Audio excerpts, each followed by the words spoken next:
की शुरुआत में हम देखते हैं कि राजकुमार शिकार करने के लिए जंगलों में निकले हुए होते हैं। तभी इसे एक लड़की मिलती है। लड़की काफी ज्यादा जख्मी होती है। उनके बाद ये चेक करने लगता है कि जिंदा है या मर गई है। तो वहाँ पर जो है राजकुमारी जिंदा होती है, जिससे जो है राजकुमार उसे अपने घर ही लेकर के आ जाता है। तो 3 महीने के बाद हम देखते हैं कि राजकुमारी कह रही होती है कि मैं और आपके ऊपर बोझ नहीं हो सकती और मेरा जख्म भी भर गया, इसलिए अब मैं यहाँ से जाना चाहती हूँ। तो राजकुमार कहता है कि तुम यारदाश्त खो बैठी हो, तुम कहाँ जाओगी, क्या तुम्हें अपने बारे में कुछ पता है। यानी राजकुमारी को जो है ना राजकुमार यहाँ से भेजने के लिए नहीं चाह रहा था। दरअसल ये जो है ना इनसे प्यार करने लगा है और राजकुमार शादी भी इसी से करना चाहता है। तभी अचानक राजकुमार के सीने में दर्द होने लगता है, जिनके बाद हम देखते हैं कि ये तुरंत वहीं पर ही गिर जाता है। तो राजकुमारी काफी ज्यादा घबरा जाती है और पूछने लगती है कि आपको क्या हो गया, आपको क्या हो गया। उनके बाद भगते हुए लेनजन भी यहाँ पर आता है। तो राजकुमारी लेनजन से पूछने लगता है क्या इनके साथ पहले भी इस तरीके से हुआ था। तो लेनजन कहता है कि हाँ, 2 महीना पहले जब ये शिकार करने के लिए गए थे तो इसी तरीके से घोड़े से नीचे गिर गया था, जिनके बाद इनको चोटें भी काफी ज्यादा आई थी। उनके बाद हम देखते हैं कि राजकुमारी उनके कपड़े को हटाने लगती है और जब ये कपड़े को हटा देती है तो इनके सीने में जो है खून जम चुका था। तो राजकुमारी कहने लगती है कि हम डॉक्टर के आने का इंतजार नहीं कर सकते, आप मुझे एक नकोली सा हथियार दो। तो लेनजन जो है ना मना कर देता है देने से। तो राजकुमारी खुद से छुरी को बाहर निकालती है, उनके बाद राजकुमार के सीने में मारती है, जिनके बाद हम देखते हैं कि राजकुमार को तुरंत ही वहाँ पर होश आ जाता है और इस तरीके से राजकुमारी राजकुमार का जान बचा लेता है। उनके बाद हमें 3 साल आगे का सीन दिखाया जाता है, जहाँ पर हम देखते हैं कि राजकुमारी पेंटिंग वगैरह देख रही होती है और देखते देखते ये जो है उसी पेंटिंग के सपने में चली जाती है। तो ये पत्तियों को छूने की कोशिश करती है, लेकिन इनके हाथ में आने के बाद हम देखते हैं कि पत्तियां जो है इनके हाथ से गायब हो जाती है। लेकिन ये जो है दोबारा ट्राई करने के लिए जाती है, लेकिन इस बार भी जो है इनके हाथ से गायब हो जाती है। तभी हम देखते हैं कि वहाँ पर एक आदमी का आवाज आने लगता है और वो आदमी कह रहा होता है कि आप बहुत ही ज्यादा खूबसूरत हो, इसीलिए हर पत्ता आपके हाथ में नहीं रहेगा, आपका जौन सा पत्ता है वो खुद आपके हाथों में गिरेगी। तो राजकुमारी एकदम से डर जाती है और कहने लगती है कि आप कौन हो और आप कहाँ से बोल रहे हो, मुझे दिखाई क्यों नहीं दे रहे। लेकिन उधर से रिप्लाई कुछ भी नहीं आता और थोड़ी देर के बाद राजकुमारी की नींद भी खुल जाती है और राजकुमारी खुद से कहने लगती है कि जब मैंने उनसे पूछने की कोशिश किया तो मेरी नींद ही खुल गई और मुझे ऐसा लगता है कि मैं अपने अतीत को कभी भी याद नहीं कर पाऊंगी। उनके बाद में फेस्टिवल का सीन दिखाया जाता है, जहाँ पर हम देखते हैं कि सारे लोग बहुत ही ज्यादा खुश होते हैं। तभी हम राजकुमारी को देखते हैं, मना करने के बाद भी जो है ना ये फेस्टिवल में आ गई। तो वहाँ से राजकुमारी डायरेक्ट पेंटिंग वाले के पास आ जाता है और कहने लगता है कि मैं राजकुमार के हवेली से हूँ और मैं जानना चाहता हूँ कि आज इस पेंटिंग के पैर को किसी ने पहचाना। तो यह आदमी बताता है कि अभी तक तो नहीं, लेकिन इसे खरीदने की कोशिश कई लोगों ने किया, मैंने नहीं दिया क्योंकि वो लोग रेट काफी कम दे रहे थे। तो राजकुमारी इस आदमी से कहने लगता है कि आज जो है ना तुम लेट से दुकान को बंद करना। राजकुमारी उनसे बात कर ही रहा होता है, तभी हम यहाँ पर 2 आदमियों को देखते हैं और हमें पता चलता है कि ये राजकुमारी को किडनैप करने के लिए आया है। उनके बाद राजकुमारी यहाँ से जाने लगती है और वही सब आदमी इनका पीछा करने लगता है। तो थोड़ी देर के बाद राजकुमारी को पता चल जाती है कि कोई मेरा पीछा कर रहा है। तो ये जब पीछे पलट करके देखती है ना तो पीछे में कोई नहीं होता, क्योंकि इनके पलटने से पहले ही जो है वो छुप गया था। तो राजकुमारी फिर यहाँ से जाने लगती है। उनके बाद हम राजकुमार को देखते हैं, वो भी फेस्टिवल में होता है और इन दोनों की नजर एक दूसरे से मिल जाती है। तो वो दोनों जो है ना वहीं पर ही रुक जाता है, यानी राजकुमार और राजकुमारी। और जौन सा आदमी राजकुमारी को किडनैप करने के लिए आई है वो अपने हथियार से जो है ना लैम्पटम को बीच से फाड़ देता है और उसमें जितना भी मटेरियल होता है वो सारा नीचे गिरने लगता है। तो उस लैम्पटम में ज्यादा कुछ भी नहीं था, जिससे जो है राजकुमारी को कोई भी नुकसान नहीं पहुंचती। और उसी समय इसे एक चिट्ठी मिलती है और राजकुमार का पूरा फोकस जो है ना राजकुमारी के ऊपर ही होती है। लेकिन तभी राजकुमार के बीच में एक आदमी आ जाता है और जब वो आदमी हटता है तो राजकुमारी वहाँ पर नहीं होती। तो राजकुमार आश्चर्य होने लगता है कि आखिर इतनी जल्दी वो कहाँ चली गई। फिर इधर उधर देखने लगता है, लेकिन इसे कहीं पर भी दिखाई नहीं देती। उनके बाद में घर का सीन दिखाया जाता है, जहाँ पर हम देखते हैं कि ली राजकुमारी को ढूंढ रही होती है, लेकिन इसे कहीं पर भी दिखाई नहीं दे रही है। तो राजकुमार भी जो है घर आ जाता है। तो ली बताते हैं कि राजकुमारी कहीं पर दिखाई नहीं दे रही, पता नहीं कहाँ चली गई। तो राजकुमार कहता है कि ये तुम क्या बोल रही हो, क्या वो सच में घर नहीं आई। उनके बाद हमें उन्हीं लोगों का सीन दिखाया जाता है जिन्होंने राजकुमारी को किडनैप किया है और एक बंदा जो है ना राजकुमारी की तरफ बढ़ रहा होता है। तो राजकुमारी काफी डर जाती है और कहने लगती है कि आप ये सिर्फ पैसों के लिए कर रहे हो ना, आपको जितने पैसे चाहिए ना मैं देने के लिए तैयार हूँ, फिलहाल आप इतना पैसे ले लो, मैं बाद में आपको फिर दे दूंगी, प्लीज मुझे छोड़ दो। तो जिस बंदे ने मास्क लगा करके रखा था वो इस बंदे से कहता है कि इनका मास्क हटा करके देखो, अगर कंफर्म है कि यही राजकुमारी है तो इसे फिनिश कर दो। तो पीछे हटते हटते जो है राजकुमारी नीचे गिर जाती है और ये आदमी इनके ऊपर जो है ना हमला करने ही वाला होता है। तभी एक आदमी जो है राजकुमारी को बचाने के लिए आ जाता है और इनका शकल जो है ना राजकुमार से मिलता जुलता है। तो ये बहुत ही कम समय में जो है ना उस बंदे को धूल चटा देता है और जिसने मास्क लगा रखा था ना वो बहुत ही डर जाता है और कहने लगता है कि मुझे जाकर के मास्टर को बताना होगा और फिर यहाँ से ये निकल जाता है चुपके से। तो ये बंदा फिर राजकुमारी के पास आ जाती है और राजकुमारी को बिल्कुल भी समझ में नहीं आती है कि ये कौन है, फिर भी इससे कहता है कि मुझे बचाने के लिए आपका धन्यवाद। तो ये बोल करके राजकुमारी फिर यहाँ से जाने लगती है। दरअसल राजकुमारी बहुत ही डर गई है और इस आदमी का चलने का रफ्तार बहुत ही ज्यादा होता है, जिससे ये तुरंत ही राजकुमारी के पास आ जाती है। तो राजकुमारी से कहने लगती है कि मुझे बताओ कि लियोन ली साका कहाँ है। तो राजकुमारी कहती है कि आखिर ये क्या है। तो ये आदमी कहता है कि अब ज्यादा टाइम बर्बाद मत करो, जल्दी से बताओ वो कहाँ है। तो राजकुमारी कहती है कि मुझे नहीं पता है कि तुम किस बारे में बात कर रहे हो और पूछती है कि तुम कौन हो। तो ये कुछ भी रिप्लाई नहीं करता, जिससे राजकुमारी फिर यहाँ से जाने लगती है। तभी ये बंदा जो है ना हाथ पकड़कर उसे अपने तरफ खींच लेता है और कहने लगता है कि तुम्हारा पूछने का हिम्मत कैसे हुआ कि मैं कौन हूँ। तभी यहाँ पर एंट्री होता है राजकुमार का और सीधा जो है ना इस आदमी से कहने लगता है कि तुम्हारा हिम्मत कैसे हुआ राजकुमारी को हाथ लगाने की। तो ये बोलने के बाद दोनों फाइट करने के लिए भिड़ जाता है और काफी समय तक जो है ना ये दोनों फाइट करते ही रहता है। और हम देखते हैं कि दोनों एक दूसरे से कम नहीं होता है, बराबरी का ये दोनों जो लड़ाई कर रहा है। लेकिन ये दोनों जो है ना ज्यादा देर तक फाइट नहीं करता, क्योंकि इन दोनों में से एक को हारना ही होगा। तो वो बंदा जो है हमला करने के लिए राजकुमार की तरफ आने लगता है और राजकुमार को बचाने के लिए राजकुमारी सामने में आ जाती है। तो ये बंदा जो है ना वहीं पर रुक जाता है, लेकिन थोड़ी देर के बाद हम देखते हैं कि ये राजकुमारी के ऊपर हमला कर ही देता है और तुरंत ही जो है ना राजकुमारी के मुंह से खून निकलने लगती है। देखते हैं कि राजकुमार जल्दी से लिंची को पकड़ती है और कहने लगता है कि लिंची आपको क्या हो गया। तो ये बंदा जो होता है ये कहने लगता है कि अभी तुमने इनका क्या नाम लिया। तो राजकुमार कहता है कि आप कौन होते हो इनका नाम पूछने वाले। और थोड़ी देर के बाद जो है ना राजकुमारी अपना हाउस भी खो बैठती है। तभी हम देखते हैं कि राजकुमार का सिपाही वगैरह भी यहाँ पर आ जाता है और राजकुमार को कहता है कि आप राजकुमारी को यहाँ से लेकर के जाओ। तो राजकुमार जो होता है लिंची को यहाँ से लेकर के चली जाती है। उनके बाद सारे सिपाहियों को लेनजन आदेश देता है कि इस आदमी को पकड़ लो, लेकिन पता नहीं वो आदमी हवा की तरह यहाँ से गायब हो जाता है और इनका मोमबत्ती भी जो है ना बुझ जाती है। तो यहाँ से हमारा सीन चेंज होता है और हमें सुबह का सीन दिखाया जाता है, जहाँ पर हम देखते हैं कि राजकुमारी की हालत बहुत ही ज्यादा नाजुक होती है और राजकुमार जो है ना इनका खिदमत वगैरह कर रहा होता है। तभी ली कहने लगती है कि लेनजन आपसे कुछ बात करना चाहता है। तो राजकुमार कहता है कि तुम इनका दवाई को तैयार कर लो और ये कहने के बाद राजकुमार फिर बाहर चला जाता है, यानी लेनजन से बात करने के लिए। तो लेनजन राजकुमार से कह रहा होता है कि जिस आदमी ने राजकुमारी के ऊपर हमला किया था उस आदमी को हमारे सिपाहियों ने बहुत ही ढूंढा, लेकिन हमें कहीं पर भी नहीं मिला। तो राजकुमार कहता है कि जब मैं राजकुमारी को वहां से लेकर के निकल गया उनके बाद फिर वहां पर क्या क्या हुआ। तो लेनजन कहता है कि ठीक आपके जाने के बाद हमारे सारे सिपाहियों ने अपने तलवार को बाहर निकाला उसे मारने के लिए, लेकिन कुछ ही सेकंड में वो अचानक वहां से गायब हो गया और उनकी रफ्तार एक चीते की तरह थी। इतना ज्यादा स्पीड था कि हवा से जो है हमारी मोमबत्ती भी बुझ गई। तो राजकुमार कहता है कि फालतू बात मत करो, अपने मुद्दे पर वापिस आओ। तभी हम देखते हैं कि ली भी जो है यहीं पर ही होती है। तो राजकुमार कहता है कि अभी जो इसने कहा क्या तुम्हारे समझ में आया। तो ली कहती है कि हाँ मुझे आ गया, ये कहना चाह रहा है कि वो वहां से भाग गया। तो राजकुमार लेनजन से कहता है कि इस बात को हम यहीं पर ही खत्म करते हैं, नहीं तो लोगों को पता चलेगा तो उनके दिल में दहशत बैठ जाएगी और कुछ दिनों के अंदर में सिपाहियों की संख्या हमें बढ़ानी होगी। और राजकुमार को इतना ज्यादा टेंशन इसलिए हो रहा है क्योंकि इनकी शादी होने वाली थी, तो शायद शादी भी रुक सकती है। उनके बाद हम राजकुमारी को देखते हैं, इसे होश आ गई थी, लेकिन इस समय ये सपना देख रही होती है कि कोई आदमी जो है मेरे तरफ आ रहा है और ये आदमी और कोई नहीं बल्कि ये वही आदमी होता है जो रात में राजकुमारी को तलवार मारा था और इनका नाम होता है वी।